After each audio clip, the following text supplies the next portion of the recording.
நம்மளுக்கு பெருசா இருந்திருக்கலாம். கர்த்தருக்கு நம்ம வாழ்க்கையை ஒப்பு கொடுக்காம இருந்திருக்கலாம்.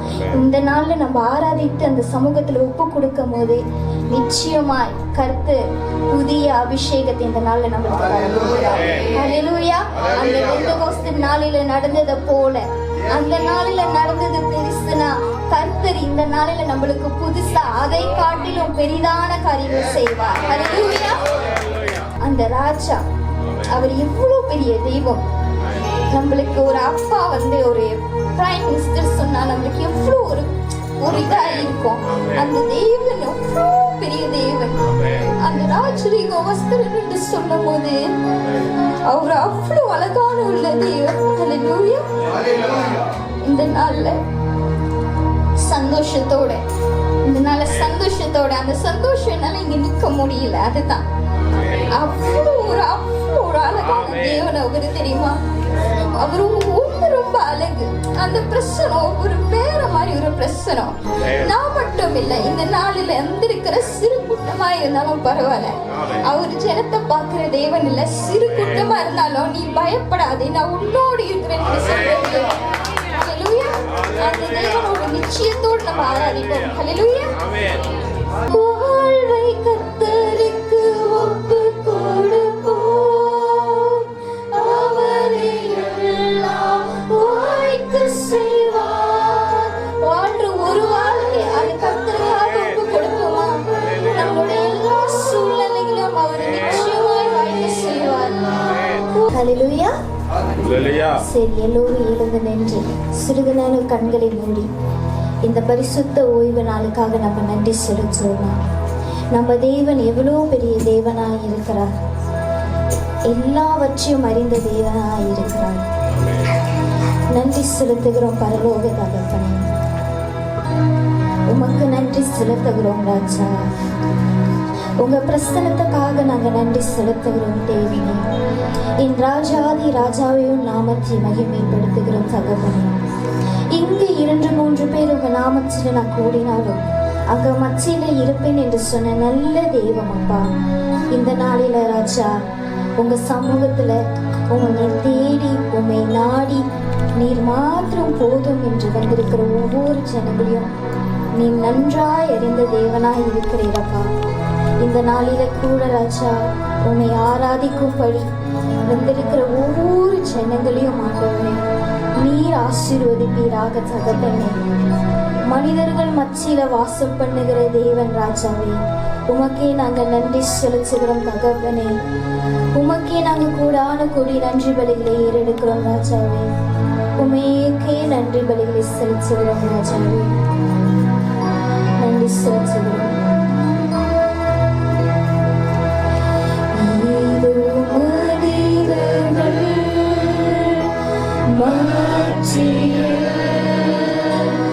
வாசம் செய்பவரே,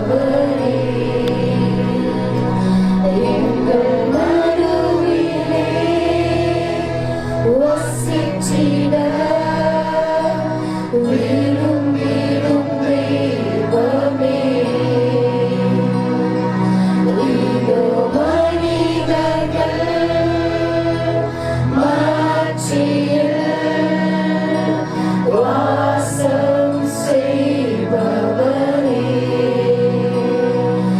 எங்கள் நடுவிலே வசித்திட விரும்பிடும் தெய்வமே, உமக்கு சிங்காசனம் அமைத்திட உம்மை துதிக்கிறோம்.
ஹல்லேலூயா.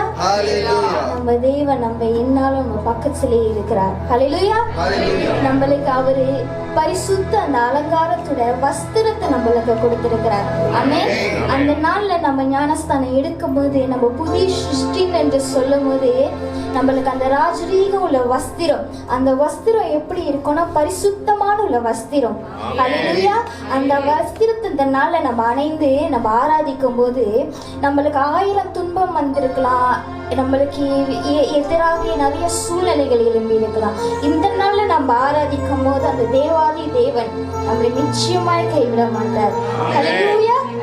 அந்த தேவனை நம்மளுக்கு ஒருவேளை இந்த நேரத்துல ஆராதிக்கிற வேலையில இருதயத்துல ஏதோ ஒரு கலக்கம், அந்த பாரம் போல இருக்கலாம். ஆனா இந்த நாளில ஒரு விசுவாசம், என்ன விசுவாசம்னா அந்த ராஜரீகம், அந்த பரிசுத்தமான அந்த அலங்கார வஸ்திரத்தை நம்ம இன்னைக்கு உடுத்தி இருக்கிறோம். ஹல்லேலூயா. இந்த வெளிப்புறமான அந்த வஸ்திரம் இல்ல, உள்ளான அந்த பரிசுத்தமான வஸ்திரத்தை அந்த ராஜாதி ராஜா இந்த நாள்ல ஒரு நிச்சயத்தோட சந்தோஷத்தோட ஆராதிப்போமா? இனி எத்தனை துன்பம் வந்தாலும் எத்தனை சூழ்நிலைகள் எழும்பினாலும் கர்த்தர் நம்மளுக்கு அந்த வஸ்திரத்தை தந்திருக்கிறார். ஹல்லேலூயா.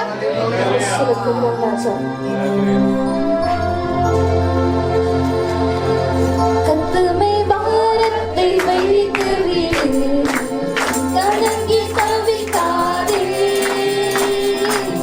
அவரே உன்னை ஆதரிப்பார், அதிசயம் செய்தார்.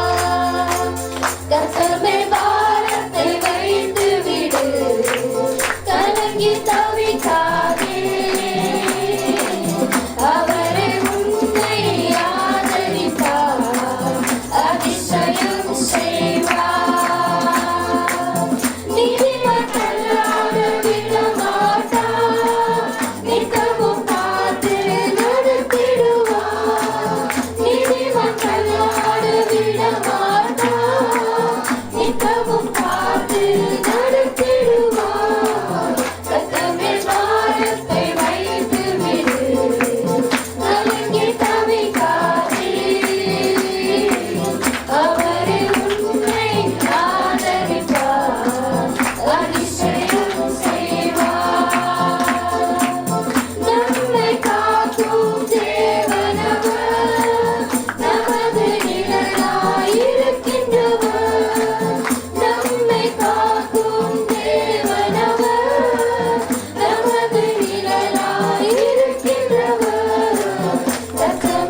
காக்கும் தேவனவர், நமது நிழலாயிருக்கின்றவர்.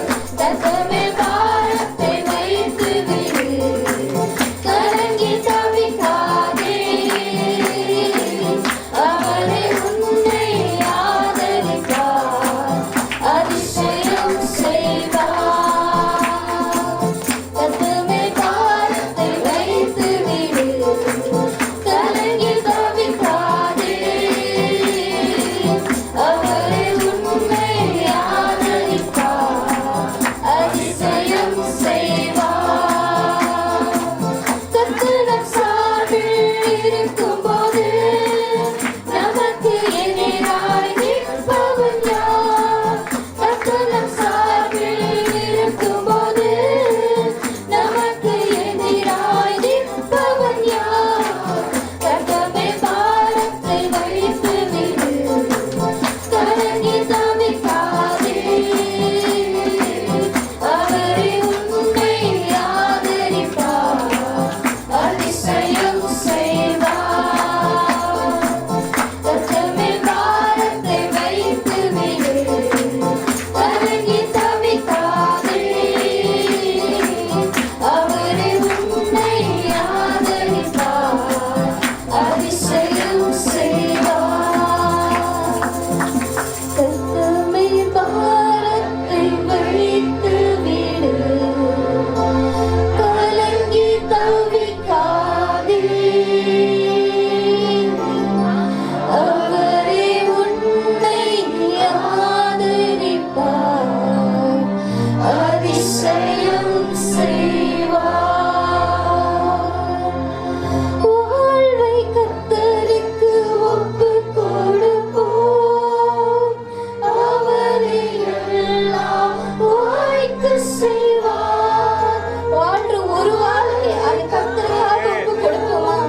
நம்முடைய எல்லா சூழ்நிலைகளும் அவர் நிச்சயமாய் வாய்க்க செய்வார், வாய்க்க செய்வார். மீண்டும் ஒரு முறை, வாழ்வை கர்த்தருக்கு ஒப்புக் கொடுப்போம், அவரே எல்லாம் வாய்க்க செய்வார்.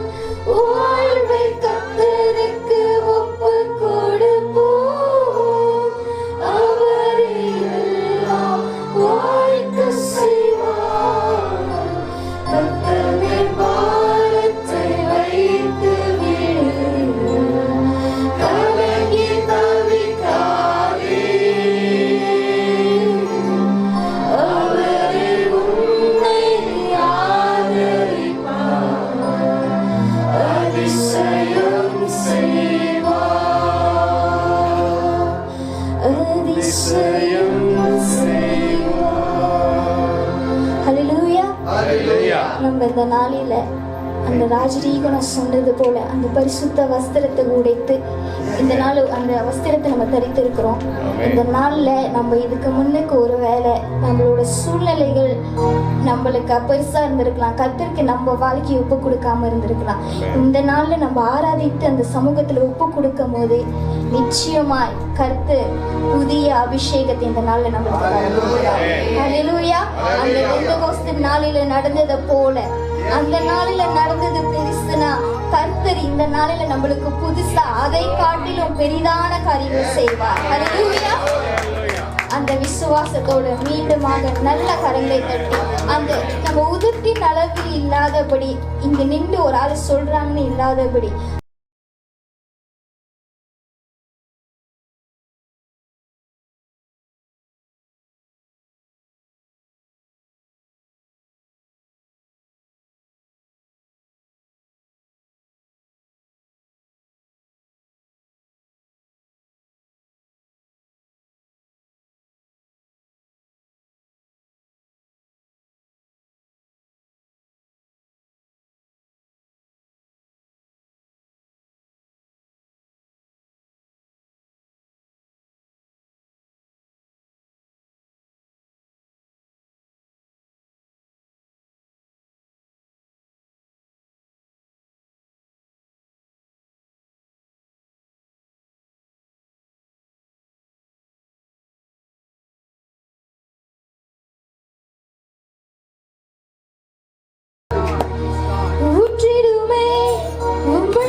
நன்றி தகப்பனே.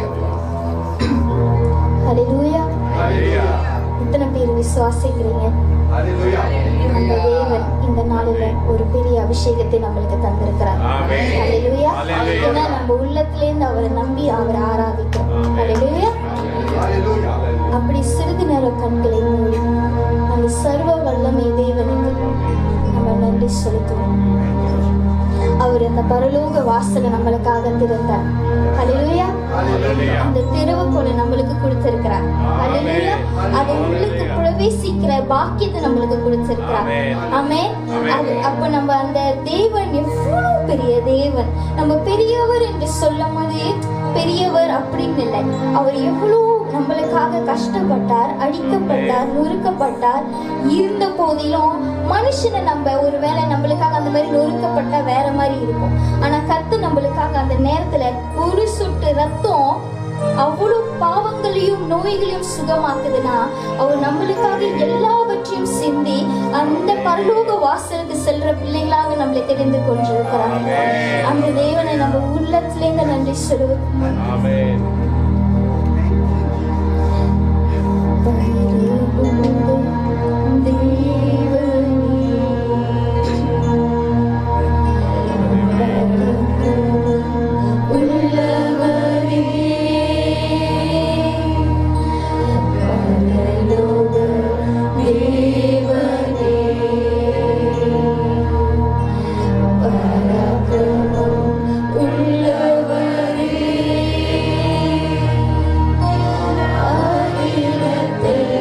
Our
பரிசுத்த ஆவியானவரே, இம்மட்டுமாக எங்கள் கூட இருந்து இந்த ஆராதனையில் வழி நடத்தின கிருபைக்காக உமக்கு நாங்கள் நன்றி செலுத்துகிறோம். இந்த நாளில் கூட கேட்கிற வார்த்தையும் கரைச்சல் ஒப்புக்கி கொடுக்குறோம் ராஜா.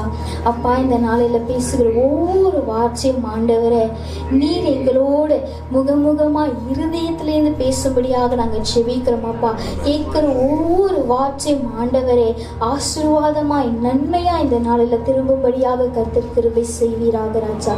எல்லாம் துதி என மகிமை உமக்கே செலுத்துகிறோம் எங்கள் ஜீவனுள்ள நல்ல பிதாவே. கர்த்தரோட பரிசுத்த நாமத்துக்கு ஸ்தோத்திரம். எல்லோரும் இந்த நித்திய ஜீவன் பிரேயர் சார்பாக இந்த சண்டே ஆராதனைக்கு வந்திருக்கிற யாவரையும் நாங்கள் வரவேற்கிறோம். கர்த்தரோட பரிசுத்த நாமத்துக்கு ஸ்தோத்திரம். ஒரு சிறு குறிப்பு, உங்களோட ஹேண்ட்ஃபோன் அந்த மாதிரி ஏதாவது இருந்துச்சுன்னா கண்டிப்பாக இருக்கும். எல்லாத்தையும் சைலண்ட் இல்லை ஆஃப் பண்ணிடுங்க. பிகாஸ் நம்ம அடுத்ததாக நம்ம வார்த்தைக்குள்ள போகிறோம். இன்றைக்கி ஏறெடுத்த அந்த வர்ஷிப் ஏறெடுத்த சிஸ்டர் பிரிசிலா சூப்பராக ஏறெடுத்தாங்க. எல்லோரும் அந்த ஆண்டோட பிரசன்னத்தை நம்ம இங்கே ரொம்ப உணர்ந்தோம். ஹல்லேலூயா. பரலோகமே அந்த ஆராதனையை அதிகரிக்கிறது. ஹல்லேலூயா. எல்லோரும் கட்டுங்க. தேங்க்யூ. அடுத்ததாக வேர்ட் ஆஃப் காட் இன்றைக்கு நம்மளுக்காக ஆண்டவர் வார்த்தையை படிக்கிறதுக்காக முன்னுக்கு சிஸ்டர் ஜெஸ்ரின் வராங்க. எல்லோரும் அவர்களை கரங்களை தட்டி அன்பாக வரவேற்போமாக. வாங்க sister ஜெஸ்ரின்.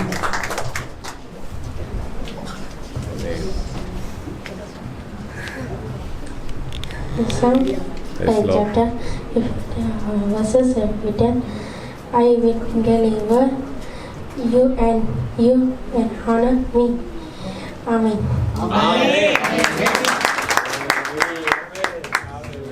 Thank you, Sister Jasreen. அடுத்ததாக நம்ம நேரத்தை கடக்காம இப்போது நம்ம தேவ வார்த்தை கொண்டு வருகிற நம்மளுடைய பாஸ்டர் ஷேரன் ஃபாங்க முன்னுக்கு நம்ம அன்போட கரங்களை தட்டி தேவ வார்த்தையை கொண்டு வரதுக்கு அதில் நம்ம கரங்களை தட்டி அழைப்போமாக. ஹல்லேலூயா. Praise the Lord. கர்த்தருடைய பரிசுத்த நாமத்துக்கு ஸ்தோத்திரம். இன்றைக்கு கர்த்தருடைய வார்த்தை கொண்டு வர்றதுக்காக அடியேனை கர்த்தர் தேர்ந்து கொண்டதுக்கு நான் முதலாவது நன்றி சொல்கிறேன். எல்லாரும் கண்களை மூடி நம்ம வார்த்தைகளுக்கு போகிறதுக்கு முன்பாக நம்ம இயேசுவை நம்ம உள்ளத்துல வரவேற்போம். அவர் மட்டும்தான் நம்ம உள்ளத்துல பேச முடியும். அவர் சரியான வார்த்தையை பேச போகிறார். நம்ம எல்லாருக்கும் ஒரு பயனுள்ளதா பேச போகிறார். ஹல்லேலூயா. நன்றி தகப்பனே ராஜா, உமக்கு நாங்கள் நன்றி செலுத்துகிறோம். இந்த நாளில் ஆண்டவரே அப்பா, நீ கர்த்தரை நீங்கள் தெரிந்து கொண்ட இந்த நாளுக்காக நாங்கள் ஸ்தோத்தரிக்கிறோம். ஆண்டவரே அப்பா தேவனே, இந்த நாளில் வந்திருக்கிற ஒவ்வொரு பிள்ளைகளையும் கர்த்தர் ஆண்டவரே உங்களுடைய வார்த்தை மூலியமாய் ஆண்டவரே பேச போவதற்காக நாங்கள் நன்றி செலுத்துகிறோம். ஆண்டவரே, வருகிற ஒவ்வொரு பிள்ளைகளும் ஆண்டவரே யாரும் வெறுமையாய் திரும்பாதபடிக்கு உம்முடைய வார்த்தை நிறைவானதா இருப்பதற்காக ஸ்தோத்திரம். ஆண்டவரே அப்பா தேவனே, நாங்கள் என்ன கற்றுக்கொள்கிறோமோ அது எங்கள் வாழ்க்கையில் அதை நடத்த கர்த்தர் உதவி செய்வீராக. அப்பா ராஜாவே, கிரியை இல்லாத அந்த விசுவாசம் ஆண்டவரே எப்படிப்பட்டதா இருக்கும் என்றது ஆண்டவரே அப்பா நீங்க பேச போவதற்கு நன்றி ஆண்டவரே ராஜாவே. அப்பா அம்மை நாங்கள் ஸ்தோத்திரிக்கிறோம். எங்க உள்ளத்துல நீங்க பேசுங்க. எங்க உள்ளத்தை ஆண்டவரே நாங்கள் என்னென்ன மாற்றிக்கொள்ளணுமோ அதை மாற்றிக்கொள்ளுகிறதுக்கு ஆண்டவரே எங்களுக்கு அந்த பலனை தாங்க ராஜா, அந்த வல்லமையை தாங்க சுவாமி. அப்பா தேவனே, அடியனை தாழ்த்தி உம்மை நான் உயர்த்தி ஜெபிக்கிறேன் என் ஜீவனில நல்ல பிதாவே. ஆமென். எல்லாரும் அமரவும். Praise the Lord. கர்த்தருடைய பரிசுத்த நாமத்துக்கு ஸ்தோத்திரம். இன்றைக்கு நான் எடுத்திருக்கிற தலைப்பு, என்னை தொட்டது யார்? Who touched me? ஹல்லேலூயா. இந்த வார்த்தையை எனக்கு ரொம்ப இந்த வசனம் இதோட ஆதார வசனமாக 12 வருஷமாய் பெரும்பாடுள்ள ஒரு ஸ்திரீயை பற்றி அதோட வசனம் லூக்கா 8வது அதிகாரம் 45வது வசனத்துல நம்ம பார்ப்போம். லூக்கா 8:45வது வசனத்துல.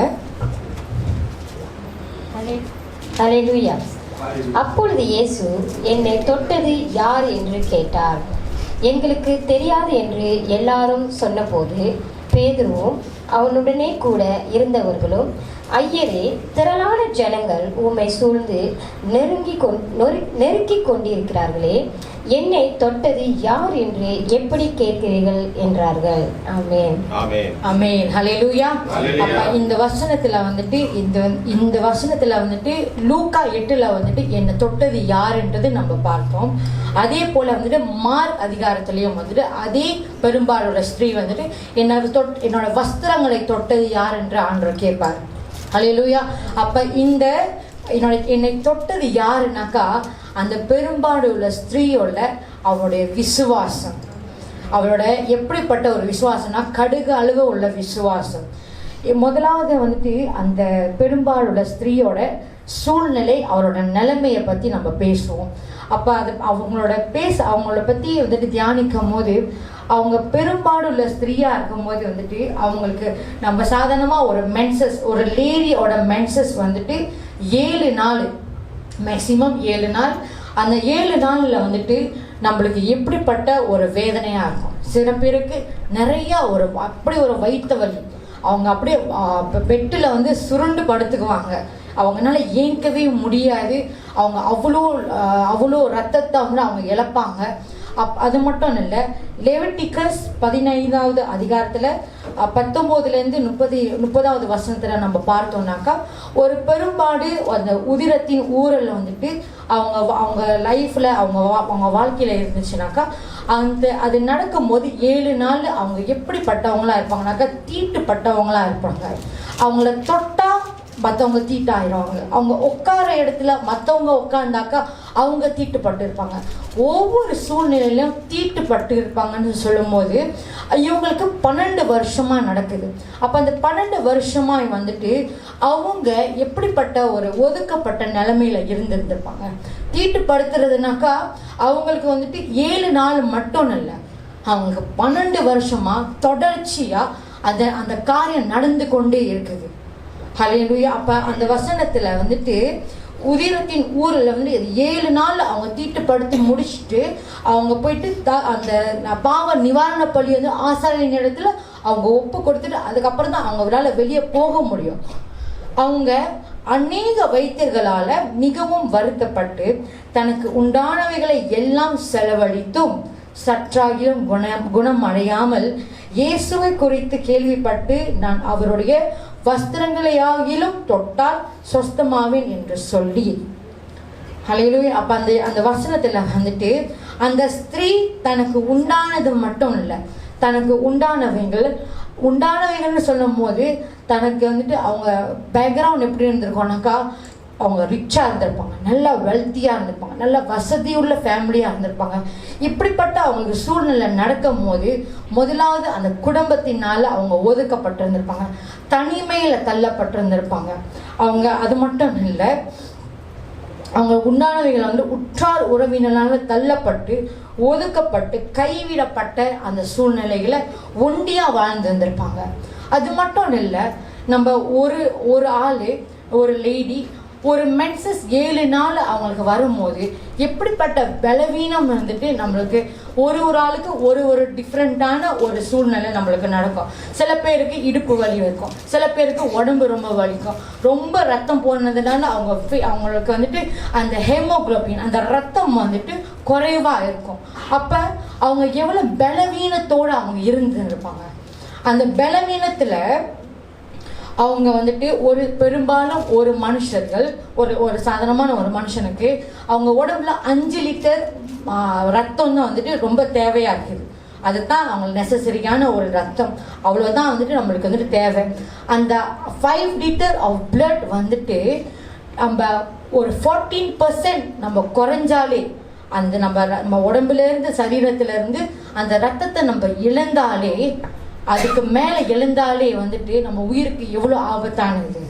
சில பேர் கோமாவில் போயிடுவாங்க, சில பேருக்கு ஹார்ட் நின்று போயிடும், சில பேருக்கு வந்துட்டு என்னென்னவோ உள்ள அந்த மெடிக்கல் கண்டிஷன்னா அவங்க போய் அது தள்ளப்பட்டுருவாங்க.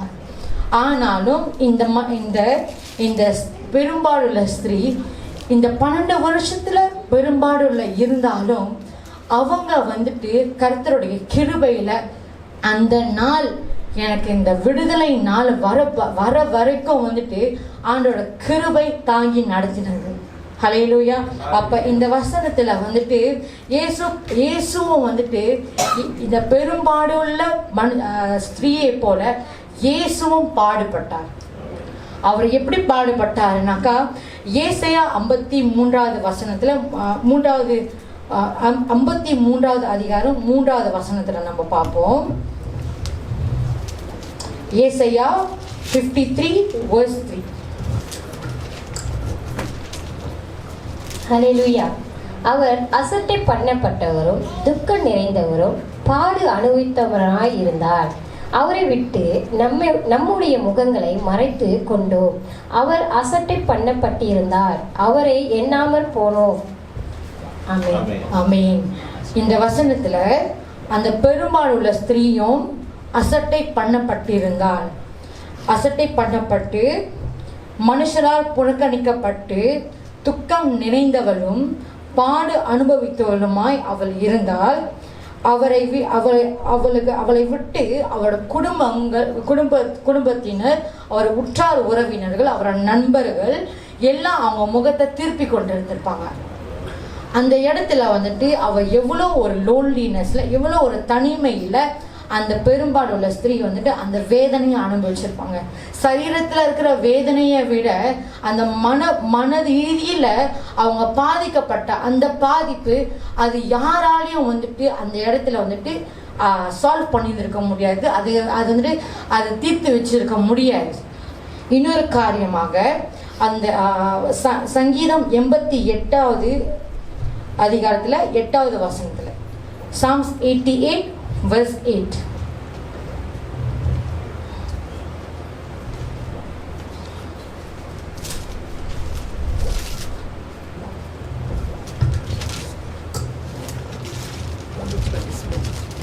ஹல்லேலூயா.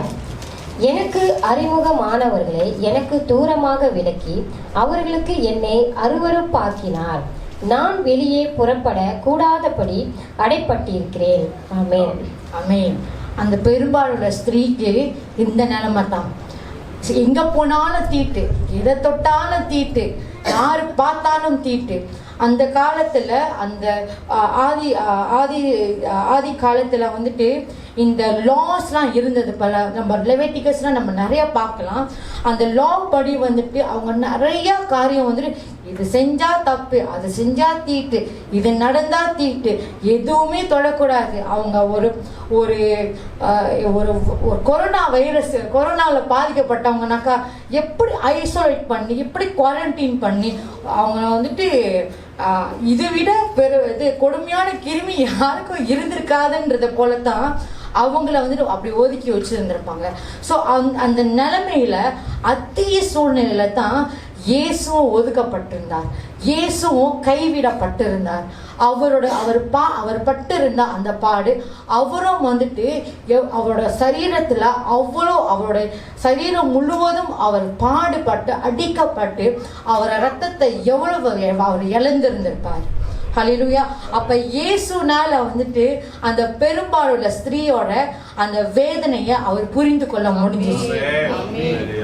இப்ப அவர் நம்மளுக்காக எவ்வளோ பாடுபட்டிருந்திருப்பார்னாக்கா, நம்மளுக்காக அந்த ஏசாயா 53வது அதிகாரத்துல வந்துட்டு நம்மளுக்கு சமாதானம் உண்டு பண்ணும் ஆக்கினை அவர் மேல வந்து விழுந்தது. அவர் நம்மளுக்காக அடிக்கப்பட்டார்.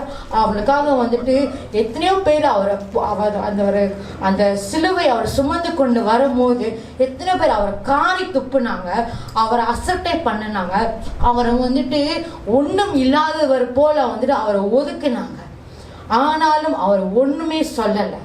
அதே போலதான் இன்னும் பெரும்பாலுள்ள ஸ்திரீயும் வந்துட்டு எவ்வளவு காரி துப்பி இருந்தாலும், எவ்வளவு ஒதுக்கப்பட்டவங்களா இருந்தாலும் அவ ஒரு வார்த்தை அந்த இடத்துல சொல்லி இருந்திருக்க மாட்டார். ஹல்லேலூயா. அப்ப அந்த இடத்துல அவளோட அந்த துக்கம், அவளோட கண்ணீர், அவர் பட்ட அவ்வளோ வேதனையை கூட வந்துட்டு அவளுக்குள்ளேயே அவ வைத்திருந்தாள். தவிர அவ கூட ஷேர் பண்றதுக்கு, அவ வேதனையை வந்துட்டு ஷேர் பண்றது கூட யாருமே அங்க இருந்திருக்க மாட்டாங்க.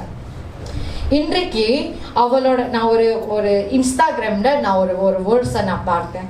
அது வந்து என்னை ரொம்ப இழுத்தது. It is not about how long you wait.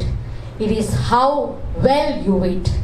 நீங்கள் எவ்வளோ காலத்துக்கு, எவ்வளோ நாட்களுக்கு, எவ்வளோ வருஷத்துக்கு நீங்கள் காத்திருக்கிறது முக்கியம் இல்லை, நீங்கள் எவ்வளவு நன்றாய் நீங்கள் காத்திருக்கிறீங்கன்னு தான் முக்கியம். நீங்கள் காத்திருக்கிற அந்த வருஷத்தில், அந்த அந்த நாட்களில் எவ்வளவோ விசுவாசத்தோட தரித்திருந்து ஆண்டவர் எனக்கு சுகத்தை கொடுப்பார் அப்படின்ற அந்த விசுவாசத்தோடு நம்ம இருந்திருக்கோம். இப்போ எனக்கு இந்த பெரும்பாடு உள்ள ஸ்திரீயை பற்றி பேசும்போது, எனக்கும் நான் சின்ன வயசில் பேபியிலேருந்து எனக்கு மஞ்சள் காமாலை வந்துச்சு. அதுலேருந்து டிடெக்ட் பண்ணி தான் வந்துட்டு எனக்கு ஹைப்போதைராய்டிசம் வந்தது. நானும் 31 வருஷமாக காத்திருந்தேன். ஆனால் எப்படி காத்திருந்தேனாக்கா, இன்ஸ்டன்ட் நூடல் மாதிரி எனக்கு வந்துட்டு மிரக்கல் நடந்துடணும்னு நான் எதிர்பார்த்தேன். யார்கிட்டயோ என்னென்னவோ. எங்கள் அம்மா வந்துட்டு, நாங்கள் வந்துட்டு எங்களோட பேக்ரவுண்ட் வந்துட்டு கேத்தலிக் பேக்ரவுண்டுனால எங்கள் அம்மா எல்லா ஃபீஸ்ட்டுக்கும் என்னை கொண்டு போனாங்க, எல்லா பொருத்தனையும் பண்ணாங்க, எல்லா விதமான அந்த மடிப்பிச்சை எடுத்தாங்க, காணிக்க செலுத்தினாங்க, எதுவோ ஜெபிச்சாங்க, உபவாசம் எடுத்தாங்க, எதுவோ ட்ரை பண்ணாங்க. நானும் என் சொந்த முயற்சியில் வந்துட்டு அந்த மருந்தை ஸ்டாப் பண்ண கூட நான் ட்ரை பண்ணேன். ஆனால் டாக்டரே வந்துட்டு என்னோட ரிசல்ட்டை பார்த்து, நீ இனிமேல் வந்துட்டு மருந்து சாப்பிடாம இருக்கக்கூடாது, நீ மருந்து சாப்பிடலைனாக்கா உனக்கு உயிருக்கே ஆபத்து, உனக்கு ஹார்ட் அட்டாக் வர வாய்ப்பு இருக்குது, என்னென்னவோ வர வாய்ப்பு இருக்குதுன்னு வந்துட்டு அப்பயே வந்துட்டு என்னை வந்துட்டு வார்ன் பண்ணிட்டாங்க. அப்போ நான் எத்தனையோ பாஸ்டர்ஸ், எத்தனையோ பேர்கிட்ட என்னோட ஜெபத்தை வந்துட்டு இதுதான் என்னோட மெயினாக இருந்தது. ஆனாலும் ஆண்டவர் என்னை 31 வருஷமாக காக்க வைத்தது வந்துட்டு, அந்த காக்க வைத்தது கூட வந்துட்டு என்னை கிருபையில தான் நடத்தினார். எனக்கு சொன்னாங்க, ஹைப்போதைராய்டிசம்னா நீங்கள் மருந்து சாப்பிட்டோன்னா உங்கள் மூளை மந்தமாயிரும், நீங்கள் செய்கிறது வந்துட்டு நார்மல் பர்சனோட எல்லாமே ஸ்லோவாகிடும், நீங்கள் அப்படி எல்லாமே ஸ்லோவாக தான் இருப்பீங்க, நீங்கள் வந்துட்டு உங்களுக்கு வந்துட்டு அந்த மூளை வளர்ச்சி, உங்கள் படிப்பு அறிவுலாம் வந்துட்டு ஒரு விதமான ஒரு மீடியமான ஒரு லெவல் தான்ட்டு. ஆனால் சைனீஸ் ஸ்கூலில் அதே தான். சைனீஸ் ஸ்கூலில் வந்துட்டு நான் சைனீஸ் ஸ்கூலில் தான். ஆனால் வந்துட்டு நான் கொஞ்சம் வந்துட்டு மிக்ஸ் பிளட்னால வந்துட்டு என்னோட ஸ்கினை பார்த்து அந்த வெள்ளத்தோடு என்னை பார்த்து என்னை தள்ளி வைப்பாங்க தான். ஆனாலும் ஆண்டவர் வந்து ஒவ்வொரு சூழ்நிலையில் என்னோட படிப்புலையும் சரி, எல்லா இடத்துலையும் எல்லா விதமான கான்டெஸ்ட்லேயும் கூட என்னை முதல் இடமா தான் ஆண்டவர் வச்சிருக்கோம். முதல் இடமா வச்சிருக்கோம். என் காலு மந்தோன்னு சொன்னாங்க, எனக்கு நடக்க கஷ்டம், எனக்கு முட்டி வந்துட்டு ஸ்ட்ராங் இல்லைன்னு சொன்னாங்க. நான் வந்துட்டு இது ஸ்போர்ட்ஸ் டேல வந்துட்டு நான் வந்துட்டு அந்த ரேஸ் ஓடுற அளவுக்கு ஆண்டவர் கிருபை செஞ்சாரு. ஹல்லேலூயா. எல்லா சூழ்நிலையிலும் படிப்பில் வந்துட்டு நான் காலேஜில் படிக்கும் போது கூட ஆண்டவர் என்ன செஞ்சாருனாக்கா, நான் பரீட்சை நேரத்தில் வந்துட்டு நான் ரொம்பலாம் விடியெல்லாம் படிக்க மாட்டேன். எனக்கு அந்த மாதிரிலாம் வரவே வராது. நான் விடியெல்லாம் படிக்க மாட்டேன். ஒரு லெவல் ஒரு டைம் வரைக்கும் நான் படிச்சுட்டு நான் படுக்க போகிறேன் அப்படின்ட்டு என் கூட தங்கியிருந்த ஹவுஸ்மேட்ஸ்லாம் என்ன சொல்லுவாங்கனாக்கா, இது மட்டும் எப்படி தான் வந்துட்டு ரிலாக்ஸாக படிச்சுட்டு படுத்து தூங்கிட்டு அப்புறம் காலையில் ரிலாக்ஸாக எழுந்துச்சு வந்துட்டு பரிசை எழுதுனே தெரிய மாட்டேங்குது, நாங்களாம் விடிய படிக்கிறோம், நாங்களாம் ஒரு லெவலை தான் ஸ்கோர் பண்ணுறோம், இது வருது ஒரு ஸ்கோரை போடுது, அது பாட்டுக்கு ரிலாக்ஸாக போகுது. அந்த அளவுக்கு என்னோட புத்திக்கு எட்டாதது, என்னோட அறிவுக்கு எட்டாது, என்னோட பலனுக்கு எட்டாதது என் ஆண்டவர் அவரோட கிருபையில எனக்கு பலத்தை கொடுத்தாரு. எல்லாத்துலயும் இப்ப வரைக்கும் என்னை நிக்க வச்சிருக்கிறதுனாக்கா, நான் பிரெக்னண்டா இருக்கேன். நான் காலையிலேருந்து விடிய காலையிலேருந்து நான் எதுவுமே சாப்பிடல. ராத்திரி ஒரு கிளாஸ் பாலை மட்டும் நான் குடிச்சிட்டு வந்துட்டேன். ஆண்டவர்கிட்ட எனக்கு பலத்தை நீங்க தான் கொடுக்கணும். அந்த பலத்தை அவரோட பலத்துல தான் இன்னைக்கு நான் நிக்கிறேன். அவரோட பலத்துல தான் நான் நிக்கிறேன். எனக்கு வந்துட்டு சில நேரத்துல நான் வேலை செய்யும் போது கையெல்லாம் நடுங்கும். அவரோட டைம் வந்துருச்சுனாக்கா கை காலம் நடுங்க ஆரம்பிச்சிடும். ஆனா இந்த இடத்துல நிற்கும் போது அவருடைய பூரண பேலன்ஸ், அவரோட பூரண கிருபை என்னை தாங்குறேன். அதே போலதான் இந்த 31 வருஷமா நான் தைராய்டோட சுகத்துக்காக காத்திருந்தேன். பாஸ்டர் சுமிதா கிட்டேயும் நான் வந்துட்டு ப்ரே ரிக்வெஸ்ட் மொத்தம் அதை தான் வச்சேன். ஆண்டி எப்படி இருந்துச்சோ எனக்கு ப்ரே பண்ணி அந்த தைராய்டோட அதை ப்ரே பண்ணுங்கன்ட்டு. ஆனால் எனக்கு சுகத்தை கொடுத்தாரு. வாழ்க்கையில் மொத்த முறையாக நான் வந்துட்டு அவங்க ஜெபிச்சு அதுக்கப்புறம் உள்ள நான் பிளட் டெஸ்ட்க்கு வந்துட்டு நான் செக்அப்க்கு போகும்போது வாழ்க்கையிலே ஃபர்ஸ்ட் டைம் என்னோட டோசேஜ் வந்துட்டு குறைச்சிருக்காங்க. நான் பார்த்துருக்கேன். ஏற்றிக்கிட்டே போவாங்க, உயிருக்கே ஆபத்து வர அளவுக்கு உயர்த்திக்கிட்டே போவாங்க. ஒரு 270 அந்த அளவுக்கு ஏற்றிட்டு போயிருக்காங்க. அதெல்லாம் வந்துட்டு ரொம்ப டேஞ்சரஸான ஒரு லெவல் அது. ஆனால் உனக்கு வந்துட்டு இந்த தடவை ஷூட்டா பண்ணிருச்சு, உனக்கு நான் குறைச்சி ஆகணும்ட்டாங்க. அப்படிப்பட்ட அதிசயத்தை என் ஆண்டவர் செஞ்சார். ஏன்னா இத்தனை வருஷமா காக்க வச்சாரு. ஏன் அந்த காக்க வச்சாருனாக்கா, அந்த டெஸ்ட் ஆஃப் ஃபெய்த் வந்துட்டு ப்ரொடியூசஸ் பேஷன்ஸ்.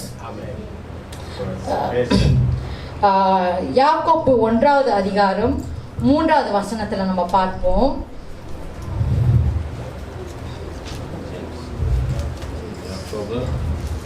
யாக்கோபு 1வது அதிகாரம் 3வது வசனத்தில், அல்லேலூயா, உங்கள் விசுவாசத்தின் பரீட்சையானது பொறுமையை உண்டாக்கும் என்று அறிந்து அதை மிகுந்த சந்தோஷமாக எண்ணுங்கள். ஆமென். அல்லேலூயா. நம்மளோட நம்மளோட எல்லா சஃபரிங்க்கும் நம்மளுக்கு நேரடிக்கிற எல்லா விதமான உபத்திரவங்களுக்கும் வந்துட்டு எல்லா சோதனைகளுக்கும் வந்துட்டு கர்த்தர் என்ன பண்ணுவார்னாக்கா நம்மளை காக்க வச்சு நம்மளுக்கு பொறுமையை கொடுப்பாரு. பொறுமையா காத்துரு, அப்பதான் உனக்கு இது கிடைக்கும் அப்படின்னு வந்துட்டு. ஏன்னா பொறுத்திருந்து அதுக்காக காத்திருக்கிற அதோட விளைவு வந்துட்டு நம்ம அதை ப்ரெஷஸா பார்த்து நம்ம அதை பொண்ணை பார்க்கலாம் வந்துட்டு நம்ம வந்துட்டு ஒரு சூப்பரா வந்துட்டு நம்ம அதை வந்துட்டு ட்ரெஷர் பண்ணுவோம்னு சொல்லுவாங்க. அதை தான் ஆண்டவர் வந்துட்டு எனக்கு இந்த 31 வருஷமா அந்த பொறுமையை காக்க வச்சாரு. ஹல்லேலூயா. நானும் இந்த சாட்சியை வந்துட்டு நான் எப்போதும் இமேஜின் பண்ணுவேன். ஆண்டவரே, இந்த தைராய்டு குறிச்சுன்னா சாட்சி வந்துட்டு நான் ஒரு நாள் மயக்க பிடிச்சி நீங்கள் செஞ்சதை வந்துட்டு நான் சொல்லணும்ப்பா அப்படின்னு வந்து நான் இமேஜின் பண்ணி தான் வச்சுருப்பேன். இமேஜினேஷன்லேயே நான் வாழ்ந்துட்டேன். இமேஜினேஷன்லேயே வந்துட்டு இன்னைக்கா எப்பயாச்சும் நான் வந்துட்டு அந்த சாட்சியை சொல்லுவேன்ட்டு. ஆனால் இன்னைக்கு ஆண்டவர் சொல்ல வைப்பாருன்னு நான் வந்துட்டு நினச்சி கூட பார்க்கல. ஆண்டவருக்கு ரொம்ப நன்றி சொல்றேன். எல்லா புகழும் இயேசுவுக்கு மட்டுமே.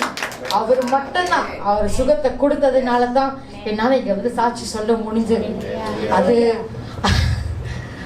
அது வந்துட்டு பார்க்க வந்துட்டு இது லேசான காரியம் தானே, இது சின்ன ஒரு தைராய்டு தானே.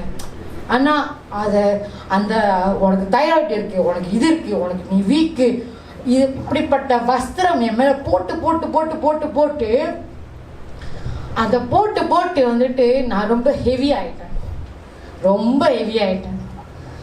அது வந்துட்டு அது மட்டும் இல்லை, நிறையா இப்போ இந்த பெரும்பாலுள்ள ஸ்திரீ வந்துட்டு தனக்கு உண்டானவைகளை எல்லாம் செலவழித்து அவள் ஒண்ணுமே இல்லாம இருந்திருப்பான். கையிற்கு கூட சாப்பிட்றதுக்கு கூட காசு இருந்திருக்கோமான்னு தெரியாது அவளுக்கு. டெய்லி நம்ம போடுற அந்த சானிடரி பேட் அவங்க அந்த காலத்துல இருந்திருக்காரு. ஆனா வந்து அந்த நெக்கினை டெய்லி துவைக்கிறதுனாக்கா அது எவ்வளோ பெரிய பாடம், அது எவ்வளோ கஷ்டமான ஒரு வேலை. டெய்லி கொஞ்சம் பட்டா துவைக்கணும், துவைச்சிக்கிட்டே இருக்கணும். அதுதான் அவங்களோட டெய்லி ரூட்டீனாக இருந்திருக்கும். அவ்வளோ ஒரு கஷ்டமாக இருக்கும். நம்ம இன்னைக்கு 7 நாள் உள்ள பீரியட்டுக்கே வந்துட்டு நம்ம அவ்வளோ ஐயோ அப்படி என்னடா இது அப்படின்ட்டு. ஆனால் அந்த 12 வருஷமா அவங்க காத்திருந்து அந்த வேதனையை அனுபவித்த அந்த பெரும்பாலுள்ள ஸ்திரீயை ஆண்டவர் வந்துட்டு ஒரு காரியமா அவங்க காத்திருந்து எவ்வளோ டிசப்பாயின்மெண்ட்டாக இருந்திருப்பாங்க.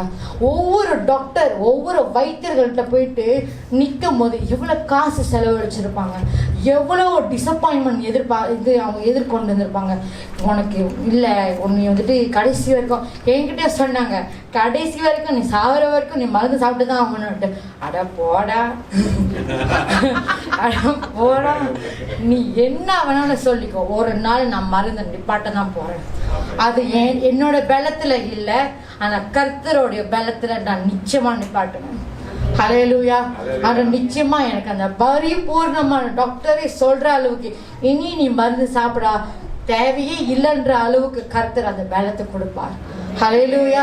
டாக்டர்கள் 1000 சொல்லணும், அநேக வைத்தியர்களால டிசப்பாயின்மெண்டோட வந்திருக்கலாம். இன்னைக்கு நான் வந்துட்டு ஒரு ஹாஸ்பிட்டலில் வந்துட்டு இப்போ கரண்ட்லி ஒரு அட்டாச்மெண்ட்காக நான் ஒரு ஹார்ட் ஹாஸ்பிட்டலில் வேலை செய்கிறேன். ஒவ்வொரு பிளாக்குக்கு எத்தனை ஆயிரம் வந்துட்டு செலவு பண்ண வேண்டியதாக இருக்கும் தெரியுமா? அவங்களோட அட்மிஷன் ஃபார்மை நான் பார்ப்பேன், 80,000 வெள்ளி, 1 லட்சம் வெள்ளி. அது எஸ்டிமேட்டட் காஸ்ட். இன்னும் அட்மிஷனுக்கு இது அதுன்னு வந்துட்டு எக்ஸ்ட்ராவா இருக்குதுனாக்கா அது எங்கெங்கோ போகுது. இன்சூரன்ஸ் வச்சிருக்கிறவங்க, காசு இருக்கிறவங்களுக்கு பரவாயில்ல. ஆனா அந்த அந்த அந்த என்ன சொல்றது, ஏழையா வராங்கல்ல, அவங்கெல்லாம் எங்க போவாங்க? அந்த அவங்களுக்கெல்லாம் வந்துட்டு எங்க அந்த அந்த ஹோப் இருந்திருக்கும்? கடைசியா அவங்க தேடி வருவாங்க, ஏசப்பா எனக்கு சுகத்தை கொடுங்க. ஹல்லேலூயா. அப்படிப்பட்ட தேவன், அப்படிப்பட்ட யெகோவா ராஃபா நம்ம மத்தியில இருக்கிறார். ஹல்லேலூயா. அப்படிப்பட்ட சுகம் கொடுக்கிற இயேசு நம்ம கூட இருக்கிறார். உலகத்துல இருக்கிறவனிலும் எனக்குள்ள இருக்கிறவர் அவர் பெரியவர். அவர் தான் பெரியவர். ஹல்லேலூயா. அவர் மட்டும் இல்லைனாக்கா நம்ம எங்கேயோ இருந்திருப்போம், நம்ம என்ன ஆயிருந்திருப்போம்னு நம்மளுக்கே தெரியாது. ஹல்லேலூயா. கர்த்தர் இன்னைக்கு என்னை உயர்த்தி வச்சிருக்கிறாரு, என்னை நல்ல ஒரு வாழ்க்கையை, நல்ல ஒரு சுகத்தை கொடுத்துருக்கிறாருனாக்கா நான் ஆண்டவருக்கு நான் ரொம்ப ரொம்ப நன்றி சொல்றேன். அது வந்துட்டு சொல்றதுக்கு வார்த்தையே இல்லை. அதை காக்க வச்சாரு. அந்த அந்த பலனை வந்துட்டு அதிகமா ருசிக்க வச்சார். அதிகமா அவரு நான் உனக்கு சுகத்தை கொடுத்தேனே, நீ என்ன பண்ணிட்டு இருக்கிற? ஹாஸ்பிட்டல் லைசன்ஸ், அந்த ஹாஸ்பிட்டல் லைசன்ஸ் நான் வேலை செய்ய, சப்போஸ் நான் வேலை செய்ய வேண்டிய ஒரு ஹாஸ்பிட்டல், அந்த ஹாஸ்பிட்டல் வந்து இன்னும் அஃபிஷியலாக திறக்கலை. அப்போ 12ஆம் மாதத்துலேருந்து அதோட லைசன்ஸ் சிகேப்ஸ்னு ஒரு லைசன்ஸ் இருக்குது. அது வந்துட்டு ப்ரைவேட் ஹாஸ்பிட்டலுக்கு நம்மளுக்கு தேவையான அந்த லைசன்ஸ் இருந்தால் தான் ஆப்ரேட் பண்ண முடியும். அது வந்துட்டு அஃபிஷியலாக வந்துட்டு பேஷண்ட்ஸ்லாம் வர முடியும். அந்த மாதிரி ஒரு சூழ்நிலை இருந்தது. நாங்கள் வந்துட்டு அது வரைக்கும் வந்துட்டு இங்கே கேரளில் வந்துட்டு இன்னொரு ஹாஸ்பிட்டலில் வேலை செய்யும் போது எங்களுக்கு வந்துட்டு 2 நாள் கூப்பிட்டுருந்தாங்க, இந்த ஹாஸ்பிட்டலுக்கு நீங்கள் வந்து கொஞ்சம் ஹெல்ப் பண்ணுங்க, அவங்க இன்ஸ்பெக்டர்லாம் வராங்க அப்படின்ட்டு. அந்த அப்போ வந்துட்டு நான் வந்துட்டு அடடா நம்மளுக்கு வந்துட்டு பாஸ்டர் இருக்காங்க, பாஸ்டர்கிட்ட சொல்லி பாஸ்டர் சொன்னால் ஆண்டவர் உடனே செஞ்சிருவாருன்னு எனக்கு தெரியும்ட்டு. அப்போ அவங்களுக்கு வந்துட்டு மெசேஜ் அனுப்பினேன், ஆண்டி இது மாதிரி வந்துட்டு அந்த லைசன்ஸ் கொடுத்தா தான் அவங்க ஆப்ரேட் பண்ணுவேன்னு சொன்னாங்கன்ட்டு. கவலைப்படாதம்மா, ஆண்டவர் கொடுக்குறேன்னு சொல்லியிருக்கிறாருன்ட்டு. மறுநாள் போகிறோம், அந்த இன்ஸ்பெக்டர் எல்லாமே செக் பண்ணிவிட்டு, அந்த இன்ஸ்பெக்டர் என்னை வந்துட்டு அந்த இன்ஸ்பெக்ஷன் டீமில் எனக்கு வந்து ஒரு ஹாஸ்பிட்டல் பற்றியும் இல்லை, எந்த எக்ஸ்பீரியன்ஸ் எனக்கு எதுவுமே இல்லை. எனக்கு அதுக்குண்டான அந்த ஞானம் இல்லை. அதோட எப்படி அதை ஃபங்க்ஷன் பண்ணுவாங்கன்றது எனக்கு அவ்வளோ தெரியாது. அது எப்படி அதோட மேனேஜ்மெண்ட்டாக எப்படி இருக்கும்னு தெரியாது. ஆனால் அந்த இன்ஸ்பெக்ஷன் டீமில் எல்லாம் பெரிய பெரிய மண்டைங்க, எல்லாம் பெரிய பெரிய மேனேஜர்ஸு, எல்லாம் அப்புறம் இந்த சூப்பர்வைசர்ஸ் எல்லாம் பெரிய பெரிய பெரிய எல்லாம் பெரிய பெரிய ஆளுங்க. அவங்க நடுவில் வந்துட்டு நான் நிற்கிறேன்னாக்கா எனக்கு எப்படி இருக்கும்? எனக்கு ரொம்ப பயம். ஆண்டவரே, எனக்கு இதெல்லாம் தெரியவே தெரியாது, என்னை ஏன் கொண்டு போய் அங்கே நிப்பாட்ட வச்சிங்க? நான் என்ன கொண்டு வந்து அங்கே அடிச்சு அந்த இடத்துல வந்து நிற்க வச்சு ஒவ்வொரு லேப், ஒவ்வொரு ரூம், ஒவ்வொரு வார்டுக்கு கொண்டு போய் அவங்களுக்கு தான் நான் கதவு திறந்து விடணும். எக்ஸசைஸ் காட்டு அவங்களுக்கு தான் கதவு திறந்து விடணும். அவங்களுக்கு நான் திறந்து விடணுன்னா அவங்களால உள்ளே போட முடியாது. அப்படிப்பட்ட எக்ஸசைஸ் எனக்கு கையில் கொடுத்துருந்தாரு. ஹல்லேலூயா. அந்த எக்ஸசைஸை கொடுத்து அந்த இன்ஸ்பெக்டரை வந்துட்டு அவங்க ஒரு அவங்க வந்துட்டு ஒரு விஷயத்த சொன்னாங்க. எல்லாம் முடிச்சதுக்கு அப்புறம் அவங்க சொன்னாங்க, நான் 2001 வரைக்கும் வந்து 1லேருந்து இந்த இன்ஸ்பெக்ஷனோட வேலையை நான் செய்கிறேன். எந்த ஹாஸ்பிட்டலுக்கும் வந்துட்டு இப்படிப்பட்ட நியர் டு கம்ப்ளீஷன் வந்துட்டு நான் பார்த்ததே இல்லை. இதுதான் ஃபர்ஸ்ட் ஹாஸ்பிட்டல். அந்த ப்ரிப்பரேஷன்லேருந்து எல்லாமே நியர் டு கம்ப்ளீஷன். அப்போ வந்துட்டு அந்த லைசன்ஸ் வந்து கன்ஃபார்மாக கிடச்சிரும் ஈஸியாக அப்படின்னு சொல்லி அந்த வார்த்தையை எங்களுக்கு ப்ராமிஸாக கொடுத்து ஆண்டவர் அந்த இடத்துல வந்துட்டு அவரை நடத்தி கொடுத்தாரு. அவர் கொடுத்த வாக்க அவர் காப்பாத்திட்டாரு. ஹல்லேலூயா. அப்போ அந்த லைசன்ஸ் வந்துட்டு அவங்க ஒரு வருஷத்துக்கு மேலாக வந்துட்டு எவ்வளவோ போராடி பார்த்தாங்க. அவங்க பெரிய பெரிய மேனேஜர்ஸ், டைரக்டர்ஸ், எல்லா சிஇஓ என்னென்னவோ அவங்க ட்ரை பண்ணி பார்த்தாங்க. ஒன்றுக்கும் வேலைக்கு ஆகல. அது வந்துட்டு டிலே ஆகிக்கிட்டே போயிட்டு இருந்துச்சுன்னு தவிர அது வந்துட்டு ஒன்றுத்துக்கும் வேலைக்கு ஆகல. இன்னும் கீப் ஆன் ட்ரைங். எங்களுக்கு இன்னும் லைசன்ஸ் கிடைக்கல, எங்களுக்கு வர செய்தியெல்லாம் வந்துட்டு எங்களுக்கு இன்னும் லைசன்ஸ் கிடைக்கல. கடைசியாக அந்த ஒரு எண்ட் ஆஃப் ஃபெப்ரவரி அவங்க வரேன்னு சொன்னாங்க. வந்து அது வந்துட்டு அந்த சீக்கெட் லைசன்ஸ் வந்துட்டு பாஸ் ஆயிடுச்சு. ஹல்லேலூயா. அப்படிப்பட்ட ஒரு தேவன் நம்ம ஆராதிக்கிறோம். ஹல்லேலூயா. இன்னொரு வசனம் இல்லை, அது ஒரு வரி, ஒரு ஸ்டேட்மெண்ட் நான் பார்த்தேன். நான் வந்துட்டு அது ஒரு பாட்டோட ஒரு தலைப்பு போல, நான் ஆராதிக்கும் தேவன் நிச்சயமா என்னை விடுவிப்பார் என்ற எதிர்பார்ப்பின் விசுவாசத்தை விட என்னை விடுவியாமல் போனாலும் நான் ஆராதிப்பேன் என்கிற உறவில் விசுவாசம்தான் அசைக்க முடியாத விசுவாசம். ஹல்லேலூயா. நான் மறுபடியும் ரிப்பீட் பண்றேன். நான் ஆராதிக்கும் தேவன் நிச்சயமா என்னை விடுவிப்பார் என்ற எதிர்பார்ப்பின் விசுவாசத்தை விட என்னை விடுவியாமல் போனாலும் நான் ஆராதிப்பேன் என்கிற உறவில் விசுவாசம் தான் அசைக்க முடியாத விசுவாசம். அப்ப நம்ம அவர் மேல வச்சிருக்கிற விசுவாசம் இப்படிப்பட்ட உள்ள விசுவாசமா இருக்கிறது. ஹல்லேலூயா. கண்மூடித்தனமா இருக்குதா? சில நேரத்தில் நான் கண்மூடித்தனமா நம்பியிருக்கேன். எங்க காடி வந்துட்டு இடையில வந்துட்டு இங்க வர்றதுக்கு முன்னாடி வந்துட்டு காடி நின்று போச்சு. பேட்டரி வந்துட்டு ப்ராப்ளம் ஆயிடுச்சுன்னு சொல்லி மறுநாள் காலையில் தான் வந்துட்டு ஸ்டீவன் சொல்கிறாங்க இதாகிடுச்சுன்ட்டு. நான் வந்துட்டு ஐயோ பாப்பா பர்த்டே வருது, எனக்கு வந்துட்டு இது வேற ஒரு செலவான்னு சொல்லிட்டு அதோடு வந்துட்டு அப்படியே ஸ்டாப் ஆயிடுச்சு. எனக்கு மைண்டில் வந்து நான் அதை பற்றி ரொம்ப யோசிக்கல. ஸ்டீவன் தான் ரொம்ப ரொம்ப ஃபீல் பண்ணாங்க, ஐயோ இன்னொரு செலவு வருது அப்படின்ட்டு. நான் ஒன்று தான் ஸ்டீவன்கிட்ட சொன்னேன், நீங்கள் கவலைப்படாதீங்க, அவர் பார்த்துப்பாரு. எனக்கு ஸ்டீவன் வந்து என்னோட ஹஸ்பண்ட், மன்னிச்சிருங்க, ஸ்டீவனுடைய ஹஸ்பண்ட் அவங்க சொல்கிறாங்க, என்னோட ஹஸ்பண்ட் சொல்கிறாங்க, அவங்க வந்துட்டு ரொம்ப பயந்துருந்தாங்க, ரொம்ப வந்துட்டு ஓரி பண்ணாங்க. நான் என் ஹஸ்பண்டை ஒன்று சொன்னேன், நீங்கள் அதெல்லாம் கவலைப்படாதீங்க அப்படின்னு சொல்லிட்டு வேலை இடத்துல அவங்க என்னை மோட்டரில் இறக்கி விட்டுட்டு நான் உள்ளே போய் ஒரு விதின் செகண்ட்ஸில் ஆண்டவர் இந்த தேவையை சந்திச்சிட்டேன். நான் சும்மா தான் வந்துட்டு என்னோட ஃபோனோட பேங்க் ஆப்பை வந்துட்டு நான் திறந்து பார்த்தேன். அதுக்குண்டான அந்த பேட்டரியை மாத்துறதுக்கு உண்டான தேவைகளை ஆண்டவர் சந்திச்சிட்டேன். நான் அந்த இடத்துல ஒரே கத்து அப்படின்னு ஒரே கத்து, that's my God. அவருக்கு தெரியும் என்ன செய்யணும்னு, எப்ப எது என்ன செய்யணும்ன்றது அவருக்கு தெரியும். ஏற்ற வேலையில அவரை நடத்துவார். ஹல்லேலூயா. நம்ம வேலை விசுவாசத்தோட காத்திருக்கிறது தான். என்னைக்கு செய்யணுமோ அவர் செய்வார் நம்மளுக்காக. ஹல்லேலூயா. அப்படியே வந்துட்டு எனக்கு டைமை கொஞ்சம் வந்துட்டு ரிமைண்ட் பண்ணியிருக்கேன். சரி, அதுக்கப்புறம் வந்துட்டு அந்த பெரும்பாலுள்ள ஸ்திரீ வந்துட்டு தன்னைத்தானே தாழ்த்தி அவருக்கு பின்னாகத்தான் வந்துட்டு அவர் வஸ்திரத்தின் நுனியை தொடணுன்றது அவருடைய விசுவாசம். பின்னாக போய் அவருக்கு முன்னாக போய் நிற்கிறது இல்லை, அவருக்கு பின்னாக போய் கூட வந்துட்டு அவரை வந்துட்டு அந்த விசுவாசத்துல தொடுறது தான் வந்துட்டு அந்த தாழ்மையோடு அவர் செய்கிறார். ஹல்லேலூயா. இதெல்லாம் ஆண்டவரை டச் பண்ண ஒரு காரியம், சில காரியங்கள். இன்னொன்று கூட வந்துட்டு அந்த ஸ்திரீ கிட்ட இருந்த விசுவாசம் வந்துட்டு கிரியை உள்ள விசுவாசம். There is no chance to please God without faith. ஆண்டவரை பிரியப்படுத்தணும்னாக்கா விசுவாசம் தான் ஃபர்ஸ்ட். ஹல்லேலூயா. அந்த விசுவாசம் எப்படிப்பட்டதா இருக்கணும்னாக்கா அந்த ஆக்ஷனோட இருக்கணுமா. நான் விசுவாசிக்கிறேன்றது வந்து என் மைண்டுக்கு தெரியும், என் இருதயத்துக்கு தெரியும். ஆனா அது ஆக்ஷனோட போட்டா தான் அந்த ஆக்ஷன்ல அந்த வல்லமை அங்கேருந்து புறப்பட்டு வரும். ஹல்லேலூயா. அப்ப இந்த வசனத்துல வந்துட்டு யாக்கோப்பு 2வது அதிகாரம் 26வது வசனத்துல பார்ப்போம். யாக்கோப்பு 2:26.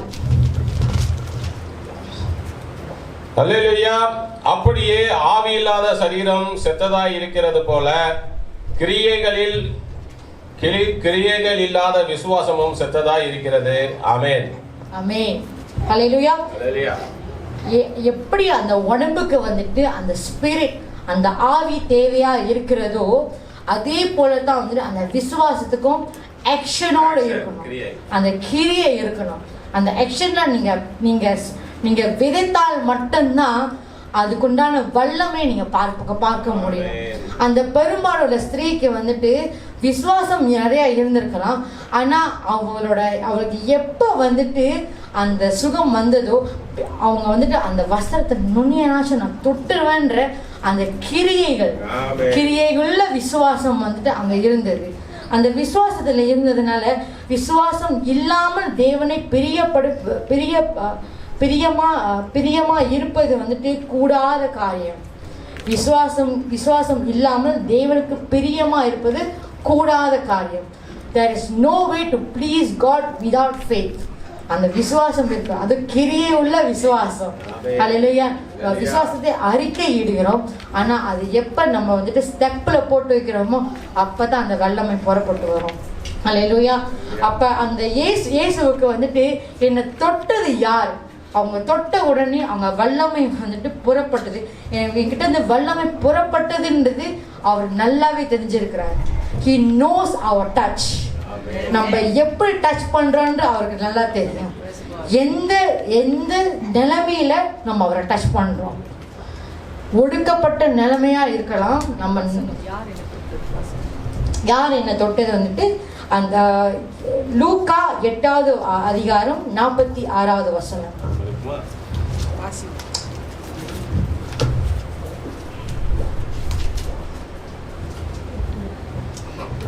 அல்லேலூயா. அதற்கு இயேசு, என்னிலிருந்து வல்லமை புறப்பட்டதை அறிந்திருக்கிறேன், ஆதலால் ஒருவர் என்னை தொட்டதுண்டு என்றார். ஆமென். ஆமென். அப்ப இயேசுவுக்கு இயேசு அந்த வல்லமை புறப்பட்டதுல வந்துட்டு யாரோ என்ன டச் பண்ணிருக்கிறாங்கன்றது அவருக்கு நல்லாவே தெரியும். திரளான கூட்டம் அவரை நெருக்கினாலும் அவரை தொட்டது என்னதுனாக்கா கிரியை உள்ள விசுவாசம். கிரியை உள்ள அந்த விசுவாசம், அந்த கிரியை உள்ள விசுவாசம் நம்ம கிட்ட இருந்து வருது, அவர்கிட்ட இருந்து வல்லமை புறப்படுது. ரெண்டும் ஒன்னா சந்திக்கும் போது தான் அவரோட அந்த மிரக்கலை வந்துட்டு பார்க்க முடியும். ஹல்லேலூயா.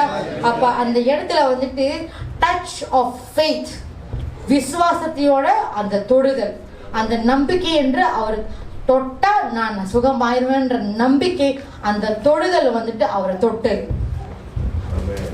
ஹல்லேலூயா. சரி, இன்னொரு காரியம் வந்துட்டு மகளே என்று அவர் வந்துட்டு வேற யாருக்கிட்டையும் அவர் சொல்ல கிடையாது. என் மகனே என் மகளே என்றது வேற யாருக்கிட்ட சொல்லல. ஆனா அந்த பெரும்பாலுள்ள ஸ்திரீ ஏன் அவர்கிட்ட சொன்ன அவள்கிட்ட வந்துட்டு அந்த வார்த்தையை சொன்னாருனாக்கா, ஏன்னா அவரு திக்கற்ற பிள்ளைகளுக்கும் விதவைகளுக்கும் அவர் தகப்பனா இருக்கிறார். அத சங்கீதம் 68வது வசனத்துல 68வது அதிகாரம் 5வது வசனத்துல பார்க்கிறோம். Psalms 68 verse 5.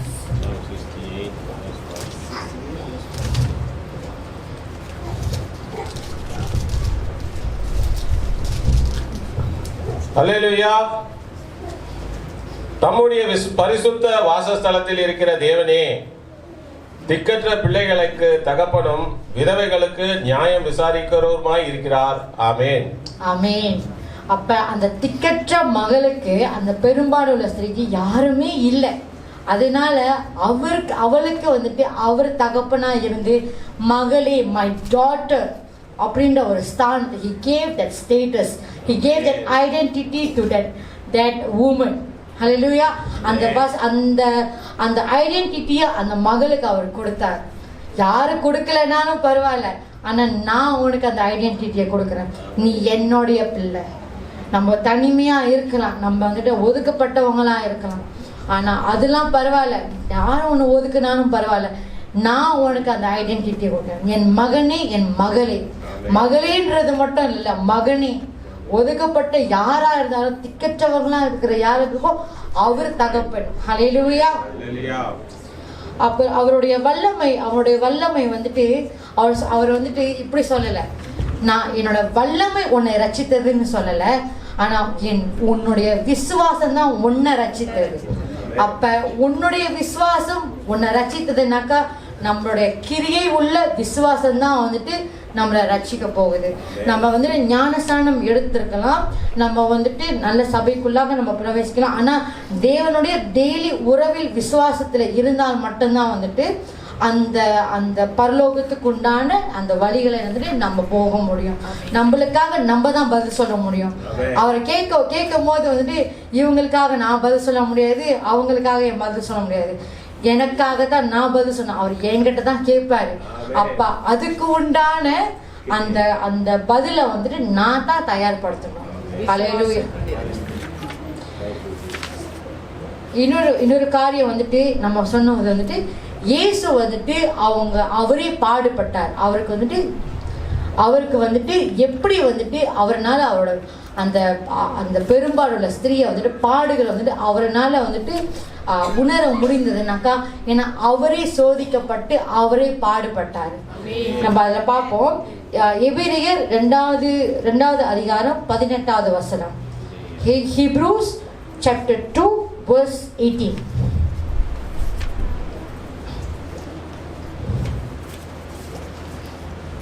Hebrews chapter 2 verse 18.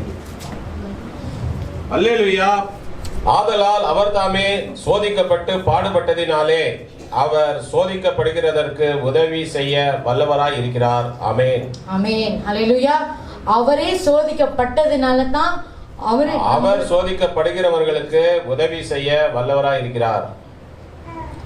அல்லேலூயா. அவர் தாமே சோதிக்கப்பட்டு பாடுபட்டதினாலே அவரே அந்த வலி வேதனை எல்லாத்தையும் அனுபவிச்சதுனால தான் நம்மளோட வேதனையை அவரால் அறிந்து கொள்ள முடியும். அவர் அந்த மனுஷ ரூபத்தை எடுத்து, அவருக்கு அதை செய்யணும்ன்றது அவசியம் இல்லை, ஆனா அந்த மனுஷ ரூபத்தை எடுத்து தன்னைத்தானே தாழ்த்தி அவரும் சோதிக்கப்பட்டு அவரும் அடிக்கப்பட்டு நம்மளுக்காக அது மட்டும் இல்லை, அவரோட சாப்டர் அதோட முடிய கிடையாது. அது நம்மளுக்காகவும் நம்ம பாடுபடுறதுனால நம்மளுக்கும் உதவி செய்ய அவர் வல்லவரா இருக்கிறார். அப்ப வந்துட்டு இந்த வசனத்தை நான் வந்துட்டு படிச்சு தியானம் பண்ணும் போது நான் கேட்டேன், ஏன் ஆண்டவரே எங்களுக்கு நீங்க உதவி செய்ய வல்லவரா இருக்கீங்கன்னாக்கா எதுக்கு நீங்க அதை செய்யணும் எங்களுக்காகன்ட்டு. அப்ப வந்துட்டு ஒரு எனக்கு அது கேட்டோன்னா எனக்கு சிரிப்பு வந்துச்சு. என்னன்னாக்கா, நான் வந்துட்டு மனுஷ ரூபத்தை எடுத்து நான் அடிக்கப்பட்டு சோதிக்கப்படலைனாக்கா உங்களுக்கு என்னப்பா தெரியும்? எங்களை போல நீங்க அது அடிக்கப்பட்டு இருந்தீங்கன்னாக்கா உங்களுக்கு தெரிஞ்சிருந்திருக்கோம். எங்களை போல வந்துட்டு நீங்களும் அடிக்கப்பட்டிருந்தீங்கன்னாக்கா உங்களுக்கு தெரிஞ்சிருக்கும். நீங்க தான் கடவுளாச்சே, உங்களுக்கு தான் ஒண்ணுமே தெரியாது.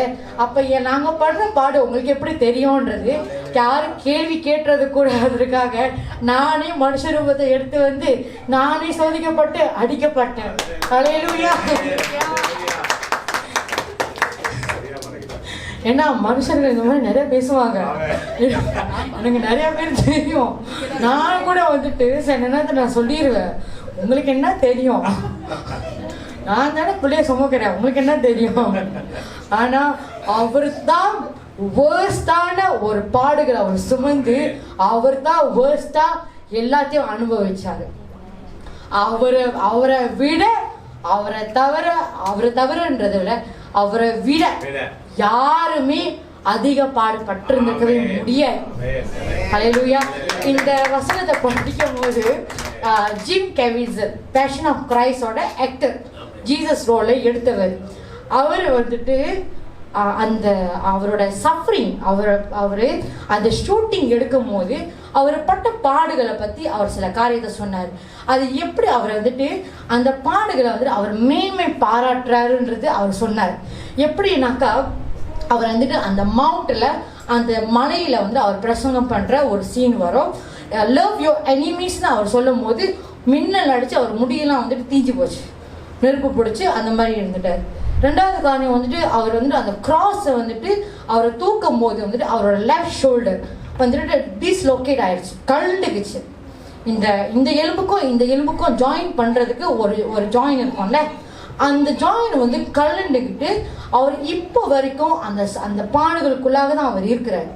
ஆனா அந்த பாடுகளுக்குள்ளாக அவருக்கு வந்துட்டு முதலாவது வந்துட்டு உங்களுக்கு வந்துட்டு இந்த ஒரு ரோல் வந்து நீங்க செய்ய போறீங்கன்ற அந்த டைரக்டர் வந்து சொல்லும் போது அவர் இதையும் சேர்த்து சொன்னார், உன்னோட ஹாலிவுட் கேரியர் வந்துட்டு இதோட முடிவுக்கு வருது, வர வாய்ப்பு இருக்கு. ஸோ நீ நல்லா வந்துட்டு நல்லா யோசிச்சு முடிவெடு அப்படின்ட்டு அவர் ஏர்லியாகவே சொல்லிட்டார். ஆனால் அந்த இடத்துல வந்துட்டு அந்த அந்த மனுஷருக்கு, அந்த ஜிம் கெவிட்சலுக்கு வந்துட்டு அந்த ஒரு ஆளுகை செய்து அந்த அந்த தெரிந்து கொண்டு அந்த ஹாலிவுட் கேரக்டர் என்ன ஆனாலும் பரவாயில்ல, எனக்கு இந்த ரோல் கிடைச்சது ஒரு பெரிய விஷயம். அது யாராலையும் வந்துட்டு அவ்வளோ ஈஸியாக செய்ய முடியாது. ஒவ்வொருத்தவங்களும் வந்துட்டு அந்த அந்த இயேசுவோட ரோலை செய்யும் போது அவங்களுக்கு ஒரு ஒரு ஸ்பெஷலான ஒரு டச் இருக்கு, ஒரு ஸ்பெஷலான அது மன மாற்றம் ஆண்டவர் கொடுப்பாரு. அந்த ஜிம் கெவிட்சல் கூட வந்துட்டு அவர் வந்து அந்த அளவுக்கு ஆண்டவரோட நம்பிக்கை இல்லாத ஒரு மனுஷனா இருந்தாரு. ஆனா அந்த அந்த முழு படத்தை அவர் எடுக்கும் போது அவர் வந்துட்டு அந்த எடுத்த முடிவில் அவர் ஹாலிவுட் கேரியர் போச்சு மொத்தமா போச்சு. ஆண்டவர் வந்துட்டு அந்த அந்த இது இல்லை.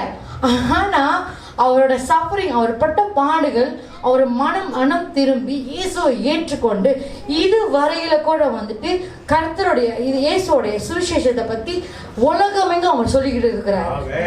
அப்படிப்பட்ட மனம் திரும்புதல் அந்த மனுஷனிடத்துல இருந்தது. ஹல்லேலூயா. அது மட்டும் இல்லை, அந்த அவரோட அந்த சிலுவையில வந்துட்டு அந்த அந்த அவர் வந்துட்டு அவ்வளோ அத்தனை அவரில் அவர் தொங்கும் போது அந்த திடீர்னு குளிர் வந்து அவருக்கு நியூமோனியா வந்துருச்சான், லாங் இன்ஃபெக்ஷன் வந்துட்டு. அந்த அவர் அந்த டைரக்டர் சொல்லிட்டாங்க, பரவாயில்ல இதோட நிப்பாட்டிக்கலாம், பரவாயில்ல நீ ரெஸ்ட் பண்ணு, நம்ம வந்துட்டு இன்னொரு நாள் வேற யாராவது வச்சு பார்த்துக்கலாம் அப்படின்ட்டு. ஆனால் வந்துட்டு அவர் ஷீ ஸ்டில் கண்டினியூட் அந்த கிரியை அந்த அந்த ஆக்ஷனோட, never mind, it's okay, I still do. அந்த அந்த அந்த ஸ்டெப்பு வந்துட்டு நம்ம எத்தனை பேர் வந்துட்டு ஒரு சஃபரிங் வந்துட்டாக்க அதோட நம்ம ஸ்டாப் ஆயிடுவோம். ஒரு தடையை போட்டு எனக்கு இதாயிடுச்சு அதாயிடுச்சு நான் வந்துட்டு இதோட நான் ஸ்டாப் பண்ணிக்கிறேன்றது நம்ம ஸ்டாப் போட்டுருவோம். ஆனால் வந்துட்டு இந்த இந்த மனுஷன் வந்துட்டு அவருக்கு அந்த அந்த ஸ்டாப்பை போடாமல் கண்டினியூஸாக ஆண்டவரை பற்றியோட சுவிசேஷத்தை அவர் சொல்லிக்கிட்டே இருந்தார். அதே போல் வந்து நிக் வூயிஜிஷ்னு ஒருத்தர், கை கால் இல்லாதவர். அவர் வந்துட்டு சிறு வயதுலேருந்து பிறந்ததுலேருந்து அவருக்கு கை கால் இல்லை. அவர் கை கால் இல்லாமல் வந்துட்டு அவர் எத்தனையோ நாட்களை வந்துட்டு அவர் வருத்தப்பட்டிருக்காரு. அட்டம் சூசைட் கூட பண்ணியிருக்கிறார், நிறைய தடவை பண்ணியிருக்கிறார். அப்போ வந்துட்டு அவர் ஒரு ஒரு ஒரு வாழ்க்கை ஒரு வயசு வந்தோன்னு வந்துட்டு அந்த அந்த சஃபரிங்கில் அவருக்கு உண்டான அந்த பாடுகளுக்குள்ள அவர் எப்படி மேன்மை பாராட்டுறது, how he embrace his suffering through Christ. கர்த்தருக்குள்ளாக அந்த பாடுகளை வந்து அவர் எப்படி வந்துட்டு மேன்மை பாராட்டுறாரு. நான் இதை பாடுபட்டாலும் பரவாயில்ல, கர்த்தருக்குள்ளாக நான் சந்தோஷமா இருக்கிறேன். ஹல்லேலூயா. அதே போலதான் பவுல் அதிகாரி, அவர் போல வந்துட்டு அந்த முடிய அந்த சஃபரிங்கை ஏற்றுக்கொண்டு கடைசி காலம் வரைக்கும் அவர் அந்த சுவிசேஷத்தை சொல்றதுல எவ்வளவு உறுதியா இருந்தாரு. அதே போல நம்மளும் இருக்கணும். நானும் அதுல நான் கத்துக்கிட்டேன். ஹல்லேலூயா. அப்ப இந்த மாதிரி உள்ள காரியங்கள் தான் வந்துட்டு இயேசுவை வந்துட்டு அதிகமா தொட்டது. நம்மளுக்கு தெரியும், ஆராதனையில ஆண்டவரை நம்ம தொடலாம். ஆண்டவர் வந்துட்டு தட் இஸ் த இது ஃபர்ஸ்ட் திங் டு ஆண்டவர் வந்துட்டு எம்ப்ரேஸ் பண்றது, ஆண்டவர் வந்து அடார் பண்றது வந்து ஆராதனை மூலமாக. இன்னொரு காரியம் இந்த விசுவாசம், அந்த டச், அது எப்படிப்பட்ட டச்னாக்கா அவர் என்னை விடுவிப்பார். அவர் விடுவியாமல் போனாலும் நான் ஆராதிப்பேன் கடைசி வரைக்கும். எத்தனை வருஷம் ஆனாலும் என்ன நடந்தாலும் நான் அவரை ஆராதிப்பேன்ற அந்த உறுதி, that firm decision, அந்த டிசிஷன் நம்ம எடுத்தால் மட்டுமே தான் அவரோட அந்த அந்த ஜேர்னிக்குள்ளாக நம்ம போக முடியும். ஹல்லேலூயா. சரி, அடுத்ததாக வந்துட்டு ஜக்கேயு என்ற ஒரு குள்ளனான மனுஷன், அவரை பற்றி நான் வந்துட்டு சின்னதாக நான் முடிச்சுட்டு அதோட நான் நிறைவுக்கு கொண்டு வரேன். ஜக்கேயு என்ற ஒரு ஆயக்காரர், அவர் வந்துட்டு அவர் தான் தலைவர், சீஃப் டேக்ஸ் கலெக்டர். அவர் வந்துட்டு நம்ம வசனத்தை பார்ப்போம். லூக்கா 19வது அதிகாரம் 1 to 10 வரை. Look chapter 19 1 to 10.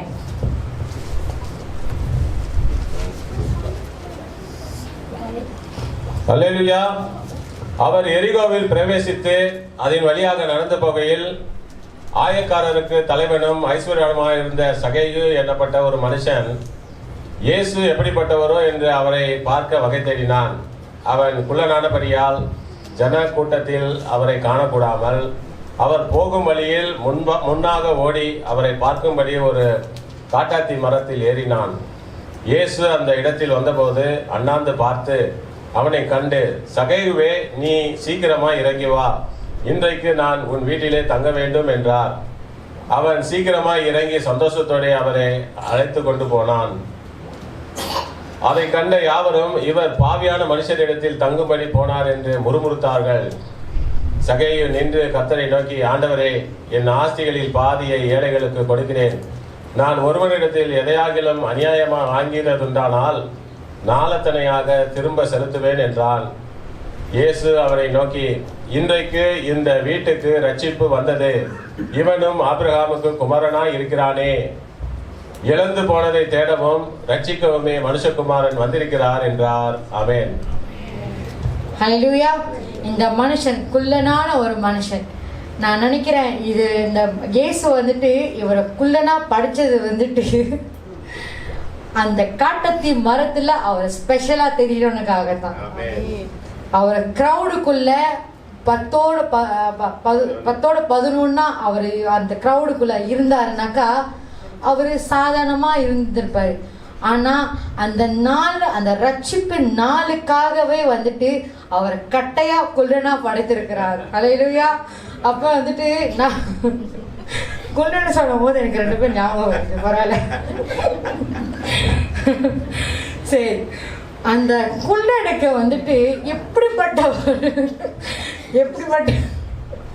ஒரு விசுவாசம்னாக்கா, இயேசுவை பற்றி கேள்விப்பட்டாரு. ஆனா அவர் எப்படிப்பட்டவரோன்ற ஒரு கியூரியாசிட்டி, அந்த வாஞ்சை, அந்த தாகம் அவரிடத்துல இருந்தது. He has a thirst. Zacchaeus has a thirst for God. He has heard about God. He has heard about Jesus. அவர் செஞ்ச எல்லா விதமான அற்புதங்களை கேள்விப்பட்டு he has all kinds of அந்த ஒரு பிக்சர் வச்சிருப்பாரு. ஆனா அவர் எப்படிப்பட்டவரோ அப்படின்றது அவனே தேடி போய் அவருக்கு முன்னாக போய் அந்த காட்டுத்தீ மரத்துல ஏறினார். அந்த காட்டுத்தீ மரம்னா என்ன அர்த்தம்ன்றது வந்துட்டு நான் தேடி பார்த்தேன். என்ன அர்த்தம்னாக்கா, அது வந்துட்டு பரிசுத்தம், purity, message from God and entering heaven. Hallelujah. எப்படிப்பட்டது அந்த காட்டுத்தீ. நானும் வந்துட்டு காட்டுத்தீ மரம்னா என்ன இது அப்படி வந்துட்டு இது 2 வகையான இருக்கு. ஒன்று வந்துட்டு சிக்கமோ ட்ரீன்னு சொல்றாங்க, இன்னொன்று வந்து மல்பெரி ட்ரீன்னு சொல்றாங்க. ரெண்டும் ஒரே கிளாஸானது தான். ஆனா வந்துட்டு கடுகளவு விசுவாசம் இருந்தாலும் அந்த அந்த காட்டுத்தீ மரம் வந்துட்டு கடலில் போயிட்டு அங்கே நின்றுட்டு பிளான்ட் ஆயிக்கோன்னு சொன்னா கூட அது வந்து நடக்கும்னு சொன்னாங்க. அதே காட்டுத்தீ மரம் தான் வந்துட்டு இந்த ஜக்கேயு அந்த விசுவாசத்தோட அவர் ஏறினார். அந்த தாகத்தோட அவர் ஏறி பார்த்தாரு. இயேசு எப்படிப்பட்டவர், அவருக்கு முன்னாகவே ஓடி போய் நம்ம இன்னைக்கு வந்துட்டு சபைக்கு வரதுலே வந்துட்டு நம்ம டைம் எடுத்து நேரம் எடுத்து லேட்டா அந்த 10 மணி ஆகிறதுக்கு முன்னாடி ஒரு 5 நிமிஷத்துக்கு முன்னாடி தான் நம்ம வந்து சேருவோம். ஆனா வந்துட்டு அந்த மனுஷன் வந்துட்டு தன்னுடைய வேலை எல்லாத்தையும் விட்டு தன்னுடைய எல்லா கமிட்மெண்ட்ஸ், அவர் சீஃப் டேக்ஸ் கலெக்டர், அவருக்கு எவ்வளோ பெரிய பொறுப்பு இருக்கும், அந்த பொறுப்பு எல்லாத்தையும் நம்ம வந்துட்டு அவர் தள்ளி வச்சுட்டு அந்த இயேசு அவர் வந்துட்டு இந்த ஜக்கேயுவானவர் அவர் குள்ளனா இருக்கிறாரு. ஏறினவருக்கு இறங்க கஷ்டம். அவருக்கு ஏறவருக்கு மரத்துல ஏறவங்களுக்கு கீழே மரத்தை விட்டு இறங்குறதுக்கு ரொம்ப அது வந்துட்டு ஒரு பெரிய ஒரு ரிஸ்கான ஒரு விஷயம். இருந்தாலும் he climbed up.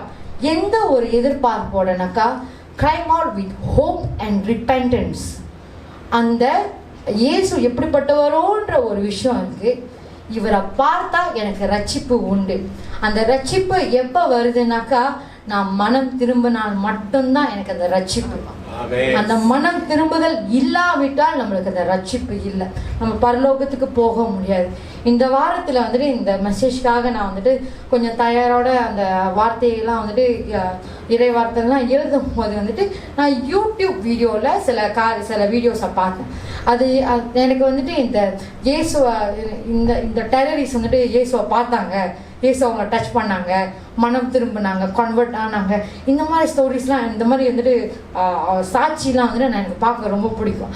அப்போ பார்க்கும்போது வந்துட்டு ஒரு ஒரு நைஜீரியன் பையன், அவர் வந்துட்டு ஒரு 20 25 வயசு வரைக்கும் ஒரு பையன். அந்த பையன் வந்துட்டு தூங்கிட்டு இருக்கும்போது அவனோட ஆத்மா, அந்த ஆவி எடுத்துக்கொள்ளப்பட்டு பரலோகத்துக்குள்ள ஆண்டவர் வந்துட்டு அந்த ஹெல்லுக்கு கூட்டிகிட்டு போனார். அந்த ஹெல்லுக்கு அவர் கூட்டிகிட்டு போகும்போது அவர் நிறைய அவன் வந்துட்டு வரிசலாக நிற்கிறாங்க. வரிசலாம் வந்துட்டு அந்த நியாய தீர்ப்புக்காக வந்துட்டு அவங்க வரிசலாக நிற்கிறாங்க. அந்த வரிசலாக நிற்கும் போது வந்துட்டு அவரோட அந்த பையனோட டேர்ன் வருது. அந்த பையனோட டேர்ன் வரும்போது நீ நீ மன்னிக்கலையே அப்படின்னு வந்துட்டு ஆண்டவர் வருஷப்படுத்தி சொல்றாங்க. இதெல்லாம் பண்ணேன் ஆனால் முக்கியமானது நீ மன்னிக்கல அப்படின்றது தான் வந்துட்டு அவரோட பெரிய ஹைலைட்டாக இருந்துச்சு. அப்போ அந்த பையன் வந்துட்டு போச்சு, இவ்வளோ தான், நம்மளை வந்துட்டு அக்னி கடலில் வந்து தள்ள போகிறாங்கன்னு சொல்லிட்டு அவன் அப்படியே ஸ்டாப் ஆகிட்டு, அப்போ வந்துட்டு ஆண்டவர் சொல்கிறாரா, நீ வந்துட்டு ஆல்மோஸ்ட் அந்த இடத்துக்கு தான் போவ இருந்திருக்கணும், ஆனாலும் நான் உனக்கு இன்னொரு சான்ஸை கொடுத்து நீ வந்துட்டு என்னை குறித்து சொல்லு, இந்த வார்னிங்கை குறித்து சொல்லுன்னு.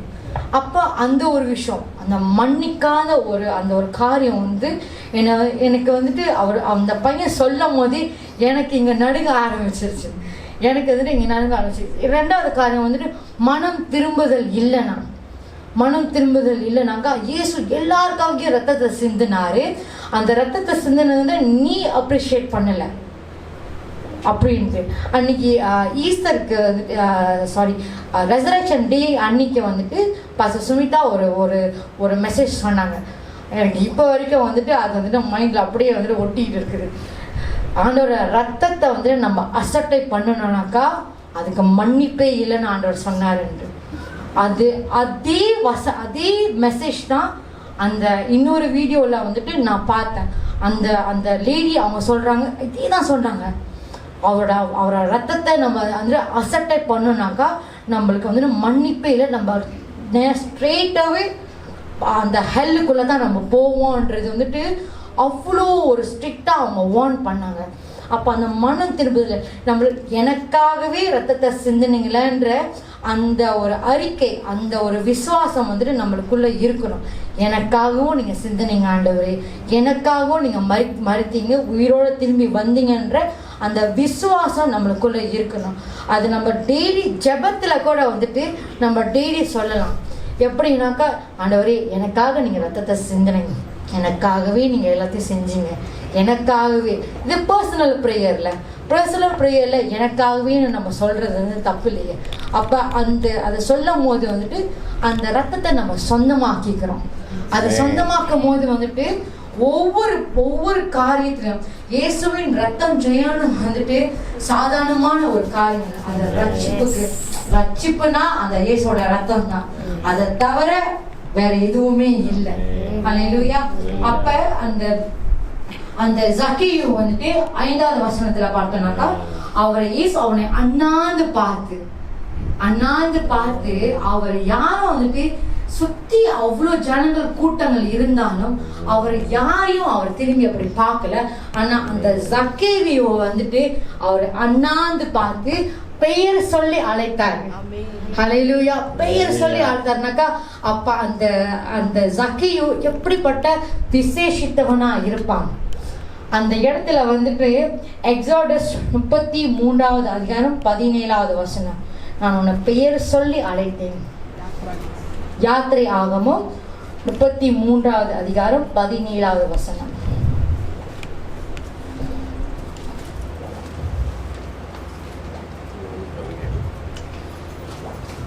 அல்லேலூயா. அப்பொழுது கர்த்தர் மோசேயை நோக்கி, நீ சொன்ன இந்த வார்த்தையின்படியே செய்வேன். என் கண்களில் உனக்கு கிருபை கிடைத்தது. உன்னை பேர் சொல்லி அழைத்து அறிந்திருக்கிறேன் என்றார். ஆமென். ஆமென். ஹல்லேலூயா. அவர் பெயர் சொல்லி அழைத்தார் சக்கேயுவை. நம்மளுக்கும் வந்துட்டு ஆண்டவர் ஒவ்வொருத்தருக்கும் ஒரு பெயரை வச்சிருக்கிறார். எரேமியா 1வது அதிகாரத்துல 5வது வசனத்துல பார்த்தோம்னாக்கா, நம்மளுக்கு தாயின் கருவில உருவாகிறதுக்கு முன்பாகவே நம்மள வந்துட்டு அவர் முன் குறிச்சிட்டாரு. நீ இன்னாரோட வயிற்றுல தான் பிறப்பீங்க, இன்னாருக்கு தான் நீங்க பிள்ளையா இருப்பீங்க, நீங்க இதெல்லாம் எனக்காக செய்வீங்க, அவங்க பெரிய ஜாதியாக்குவேன்னு எரேமியாவுக்கு அவர் சொன்ன வார்த்தை. ஆனா அந்த எரேமியாவுக்கு சொன்ன வார்த்தை, அந்த எரேமியா சின்ன பையன், நானும் சின்ன பிள்ளை, நான் சின்ன பிள்ளை சொன்னா எல்லாரும் சிரிக்கிறாங்க. சரி, அந்த டாபிக் போட்டுருவோம். ஓகே, இப்போதைக்கு சாம்ஸ் 139வது அதிகாரத்துல வந்துட்டு, சங்கீதம் 139ல வந்துட்டு முழுசமா நம்ம படிச்சோம்னாக்கா, அவர் நம்மளை ஆராய்ந்து அறிந்திருக்கிறார். நம்மளை வந்துட்டு நம்ம நிக்கிறதுலயும் உட்காரதுலயும் நம்ம நடக்கிறதுலயும் எல்லா இடத்துலயும் வந்துட்டு he is watching over us. அவரை நம்ம பார்த்துக்கிட்டே இருக்கிறாரு. நம்மளுக்கு வந்து அவர் கண் இமை வந்துட்டு அவர் மூடனதே இல்லை. அவர் நம்மளை நோக்கி பார்த்து கொண்டிருக்கிறார். நம்மளை ஆராய்ந்து நம்மளை அறிந்திருக்கிறார். நம்ம என்ன செஞ்சாலும் அவர் பார்வைக்கு எட்டாதது எதுவுமே இல்லை. எபிரேயர் 4வது அதிகாரம் 13வது வசனத்துல,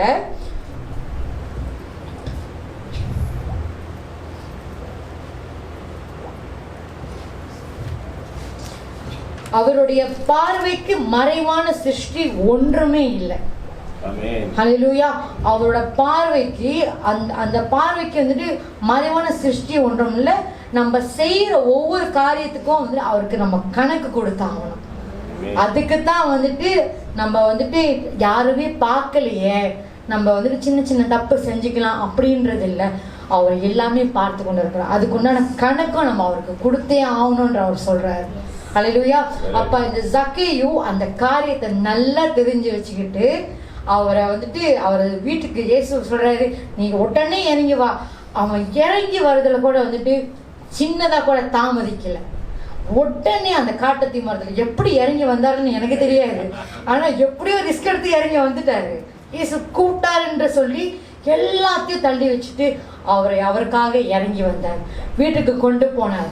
வீட்டுக்கு கொண்டு போன இயேசு அடுத்து வார்த்தை சொல்றதுக்கு முன்னாடியே, நான் என்னோட ஆஸ்திகள் எல்லாம் ஏழைக்கு நான் கொடுத்துட்றேன், நான் யாராவது வந்துட்டு அநியாயமா நான் வாங்கினேன்னா கூட நாளை தனியா திருப்பி கொடுத்துறேன்ற அந்த மனம் திரும்புதல், ரிப்பெண்டன்ஸ் அவருக்குள்ள வந்துட்டு ஒர்க் பண்ண ஆரம்பிச்சிருச்சு. அந்த ஒர்க் பண்ண ஆரம்பிச்சோன்னு இயேசு என்ன சொல்றாருனாக்கா, இன்றைக்கு இந்த வீட்டுக்கு ஒரு ரட்சிப்பு. ஹல்லேலூயா. அப்ப அந்த ரட்சிப்புனாக்கா ப்ரோவர்ப்ஸ் 28வது அதிகாரம், நீதிமொழிகள் 28வது அதிகாரம் 13வது வசனத்துல,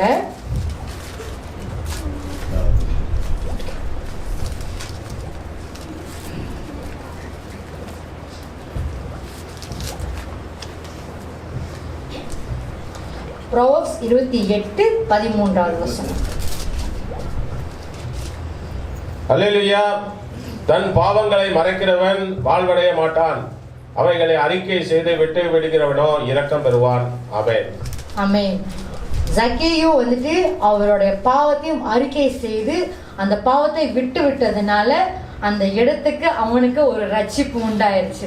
அந்த ரிப்பெண்டன்ஸ், அந்த ரட்சிப்பு உண்டாததுனால வந்துட்டு அவருக்கு வந்துட்டு அதுக்கப்புறம் அவரோட அந்த சக்கேயோட வாழ்க்கை வந்துட்டு எப்படி இருந்திருக்கோம்னாக்கா, ஆண்டவரே இயேசுவையே பின்பற்றி வரேன், நான் என்னோட அநியாயமா நான் செஞ்ச காரியம் எல்லாத்தையும் நான் விட்டுட்டு நான் இயேசுக்காக நீதியா வாழ போனன்ற அந்த உறுதி, அந்த வாழ்க்கையை அவர் தெரிந்து கொண்டு இருந்திருக்காரு.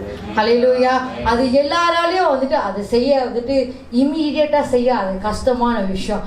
ஆனா அதை இயேசு எனக்காக மரிச்சாரு, அவருக்காக நான் இதை கூட செய்ய முடியாதா அப்படின்ற ஒரு டிசிஷன் நம்ம எடுத்தால் மட்டும்தான் அந்த ரட்சிப்பனுடைய வாழ்க்கை வந்துட்டு நம்மளால பார்க்க முடியும்.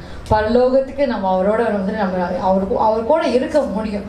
அந்த நாளுக்காக வந்துட்டு நம்ம எல்லாரும் காத்திருக்கிறோம். ஆனா அந்த எடுக்கப்பட போற அந்த நாள்ல நானும் இன்க்ளூடடா, நான் அதில் இருப்பேனான்ற ஒரு நம்மளுக்குள்ளேயே வந்துட்டு சீர்தூக்கி பார்க்க வேண்டிய ஒரு விஷயம். நம்ம எதுலாவது மிஸ் அவுட் பண்ணிட்டோமா, எதுலையாவது நம்ம வந்துட்டு மாற்றிக்கொள்ளணுமான்றது நம்மளே நம்ம சீர்தூக்கி பார்க்க வேண்டிய ஒரு டைம் வந்துருச்சு. ரொம்ப கிட்ட வந்துட்டாரு, ரொம்ப கிட்ட வந்துட்டாரு.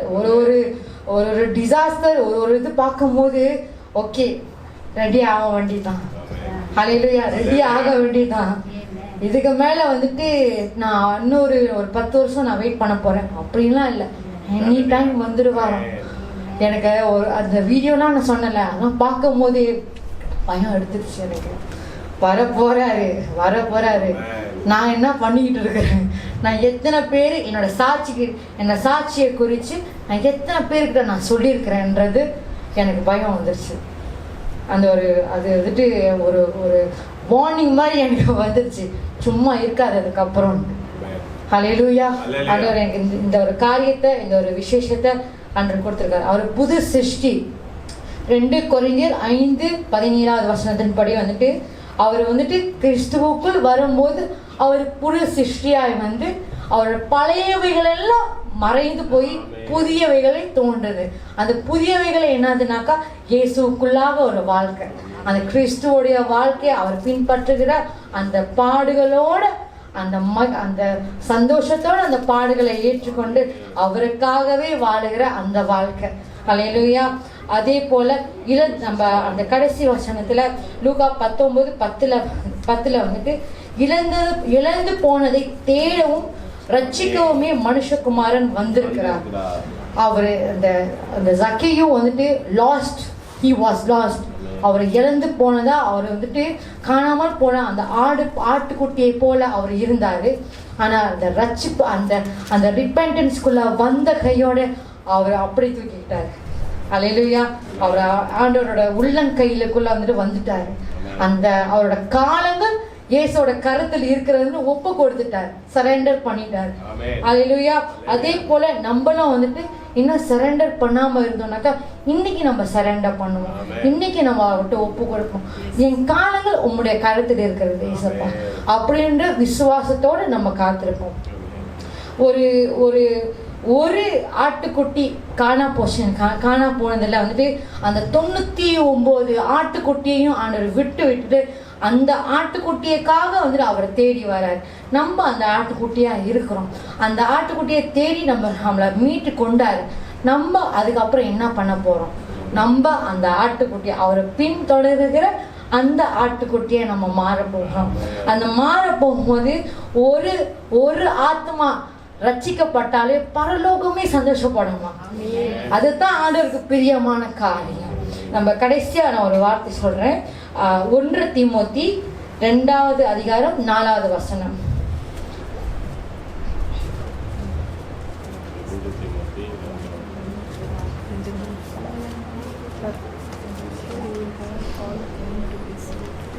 அல்லேலூயா.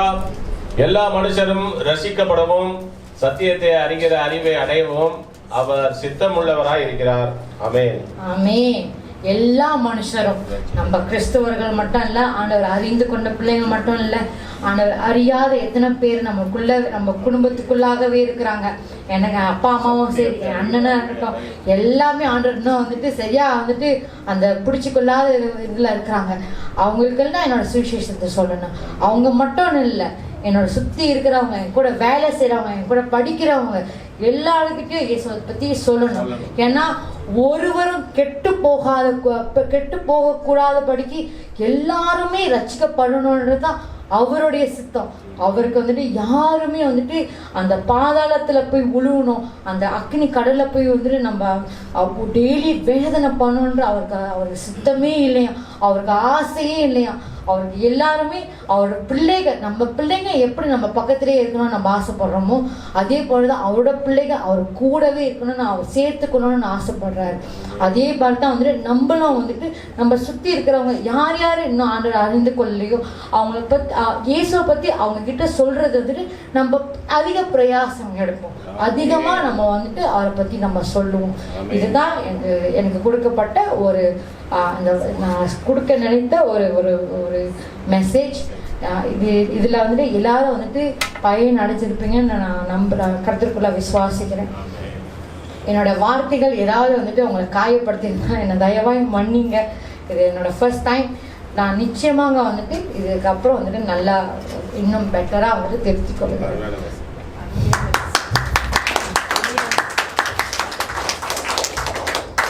சரி, எல்லாரும் எழுந்து நின்று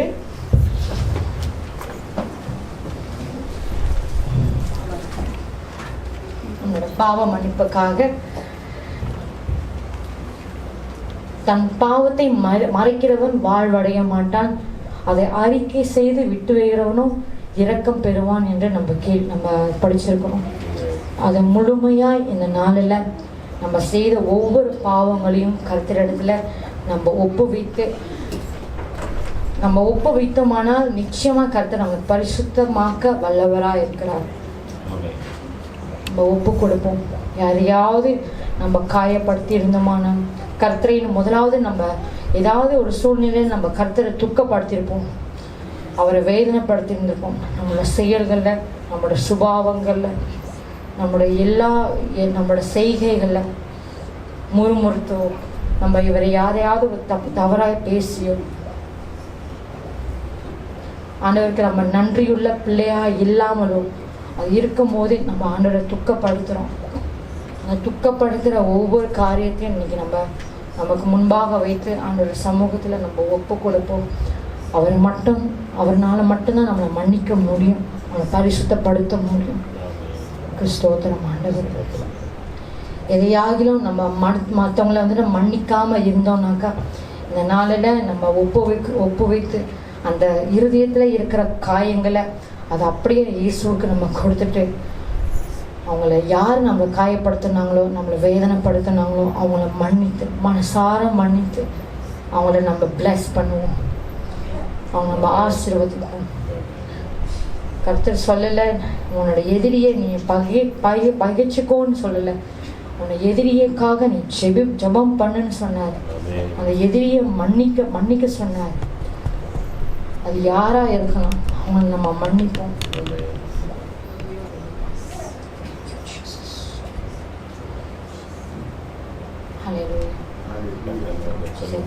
இப்ப நம்ம வந்துட்டு ஒரு மனதாய் நம்ம அவர் ஃபாதர் பிரேயரை தமிழ்ல முதலாவது சொல்லுவோம், அப்புறம் இங்கிலீஷ்ல நம்ம சொல்லுவோம்.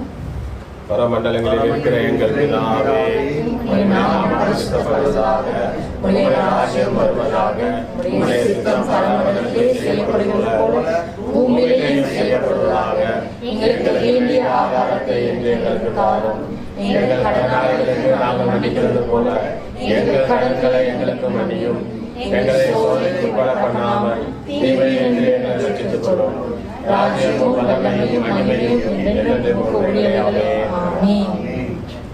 Our Father in heaven, hallowed be your name. Your kingdom come. Your will be done on earth as it is in heaven. Give us today our daily bread, and forgive us our debts, as we also have forgiven our debtors. And lead us not into temptation, but deliver us from the evil one.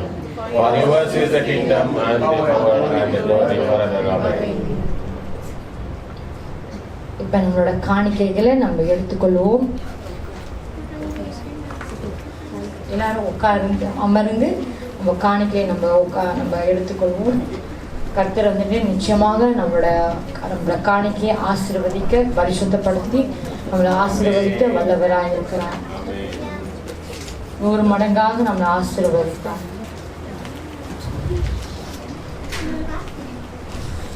cheerful ஹார்ட்டோட நம்ம வந்துட்டு விதைப்போம். மன மகிழ்ச்சியோட கர்த்தர் நமக்கு கொடுத்த வார்த்தைக்கு அதை விசுவாசித்து நம்ம விதைக்கும் போது நம்ம அதுக்குண்டான கிரியைகளை, அதுக்குண்டான காரியத்தை நம்ம நிச்சயமா பார்க்கணும். ஒருத்தர் நீங்க காணிக்கை கொடுத்ததுக்கு அப்புறம் ஒருத்தருக்கு சமாதானத்தை நம்ம அறிவித்துக் கொள்வோம். யாருக்கும் பீஸ் பி வித் யூ நம்ம சொல்லுவோம்.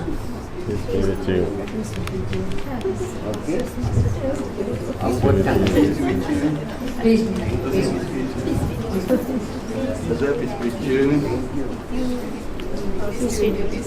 be with you.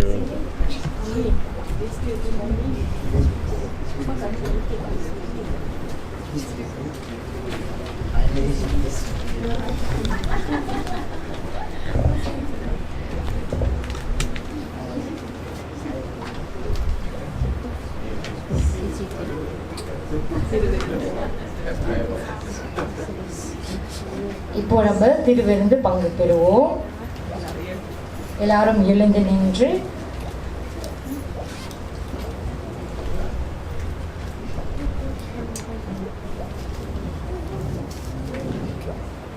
இந்த அப்பத்தையும் ரசத்தையும் நம்ம எடுத்துக்கொண்டு நம்ம சிறிது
நேரம்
இப்பொழுது இயேசு சொன்ன வார்த்தைகளை நம்ம நினைவு கூர்ந்து, கர்த்தராகிய இயேசு தாம் காட்டி கொடுக்கப்பட்ட அந்த இரவிலே அப்பத்தை எடுத்து ஸ்தோத்திரம் பண்ணி அதை பிட்டு, இது வாங்கி புசியுங்கள், இது உங்களுக்காக பிற்கப்படுகிற என்னுடைய சரீரமா இருக்கிறது, என்னை நினைவு கூறும்படி இதை செய்யுங்கள் என்றார்.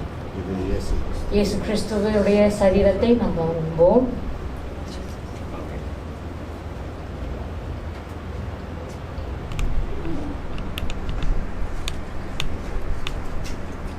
போஜனம் பண்ணின பின்பு அவர் தம் அந்தபடியே பாத்திரத்தை எடுத்து, இந்த பாத்திரம் என் இரத்தத்தினாலேயாகிய புதிய உடன்படிக்கையா இருக்கிறது, நீங்கள் இதை பானம் பண்ண போதெல்லாம் என்னை நினைவு கூறும்படி இதை செய்யுங்கள் என்றார். இயேசுடைய இரத்தத்தை நம்ம புசிப்போம்.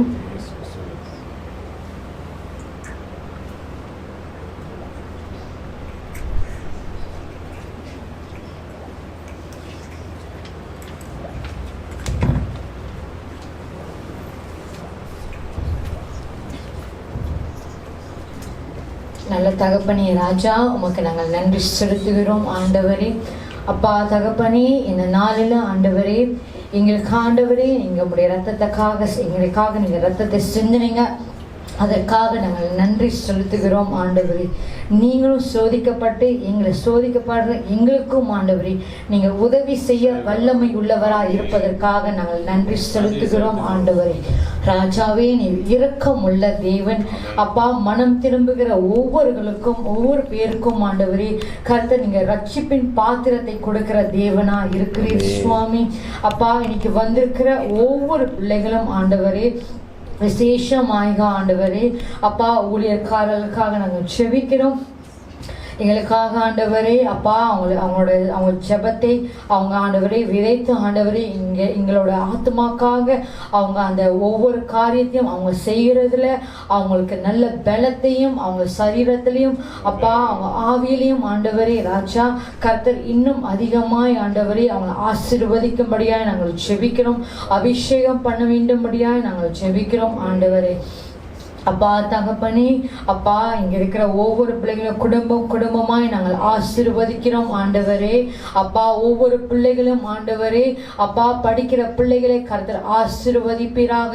நல்ல ஞானத்தினாலும் அறிவினாலும் அப்பா நல் புத்தியிலாம் ஆண்டவரே அவங்களுக்கு ஆண்டவரே அந்த கல்வியமான ஞானத்தை அவங்களுக்கு தாருபடியாக நாங்கள் ஜெபிக்கிறோம் ஆண்டவரே. நல்ல படித்து நல்ல ஒரு தேர்ச்சி பெற்று ஆண்டவரே அப்பாவுக்கு ஒரு சாட்சியுள்ள பிள்ளைகளாக வாழத்தக்க கர்த்தர் கிருபை செய்வீராக. அது மாத்திரமில்லை ஆண்டவரே தாய் தகப்பனை ஒவ்வொருத்தரையும் ஆசீர்வதிப்பீராக ஆண்டவரே. அப்பா வயதானவங்களை ஆசீர்வதிங்க ஆண்டவரே. அவங்களுக்கு ஏற்ற பலனையும் ஏற்ற கிருபையும் ஆண்டவரே ராஜா.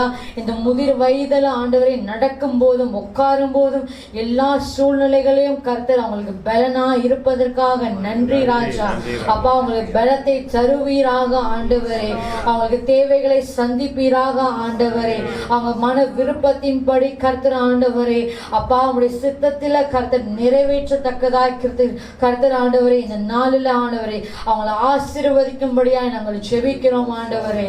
அப்பா வேலை செய்கிற தகப்பன்மார் தாய்மார்களே ஆண்டவரே அப்பா தேவனே வேலைக்கு போகும்போதும் திரும்பும் போதும் நம்முடைய தேவ தூதர்களை கட்டளையிட்டு அவங்களுக்கு முன்னும் பின்னுமாக பாதுகாக்க வேண்டும்படியாய் செபிக்கிறோம்.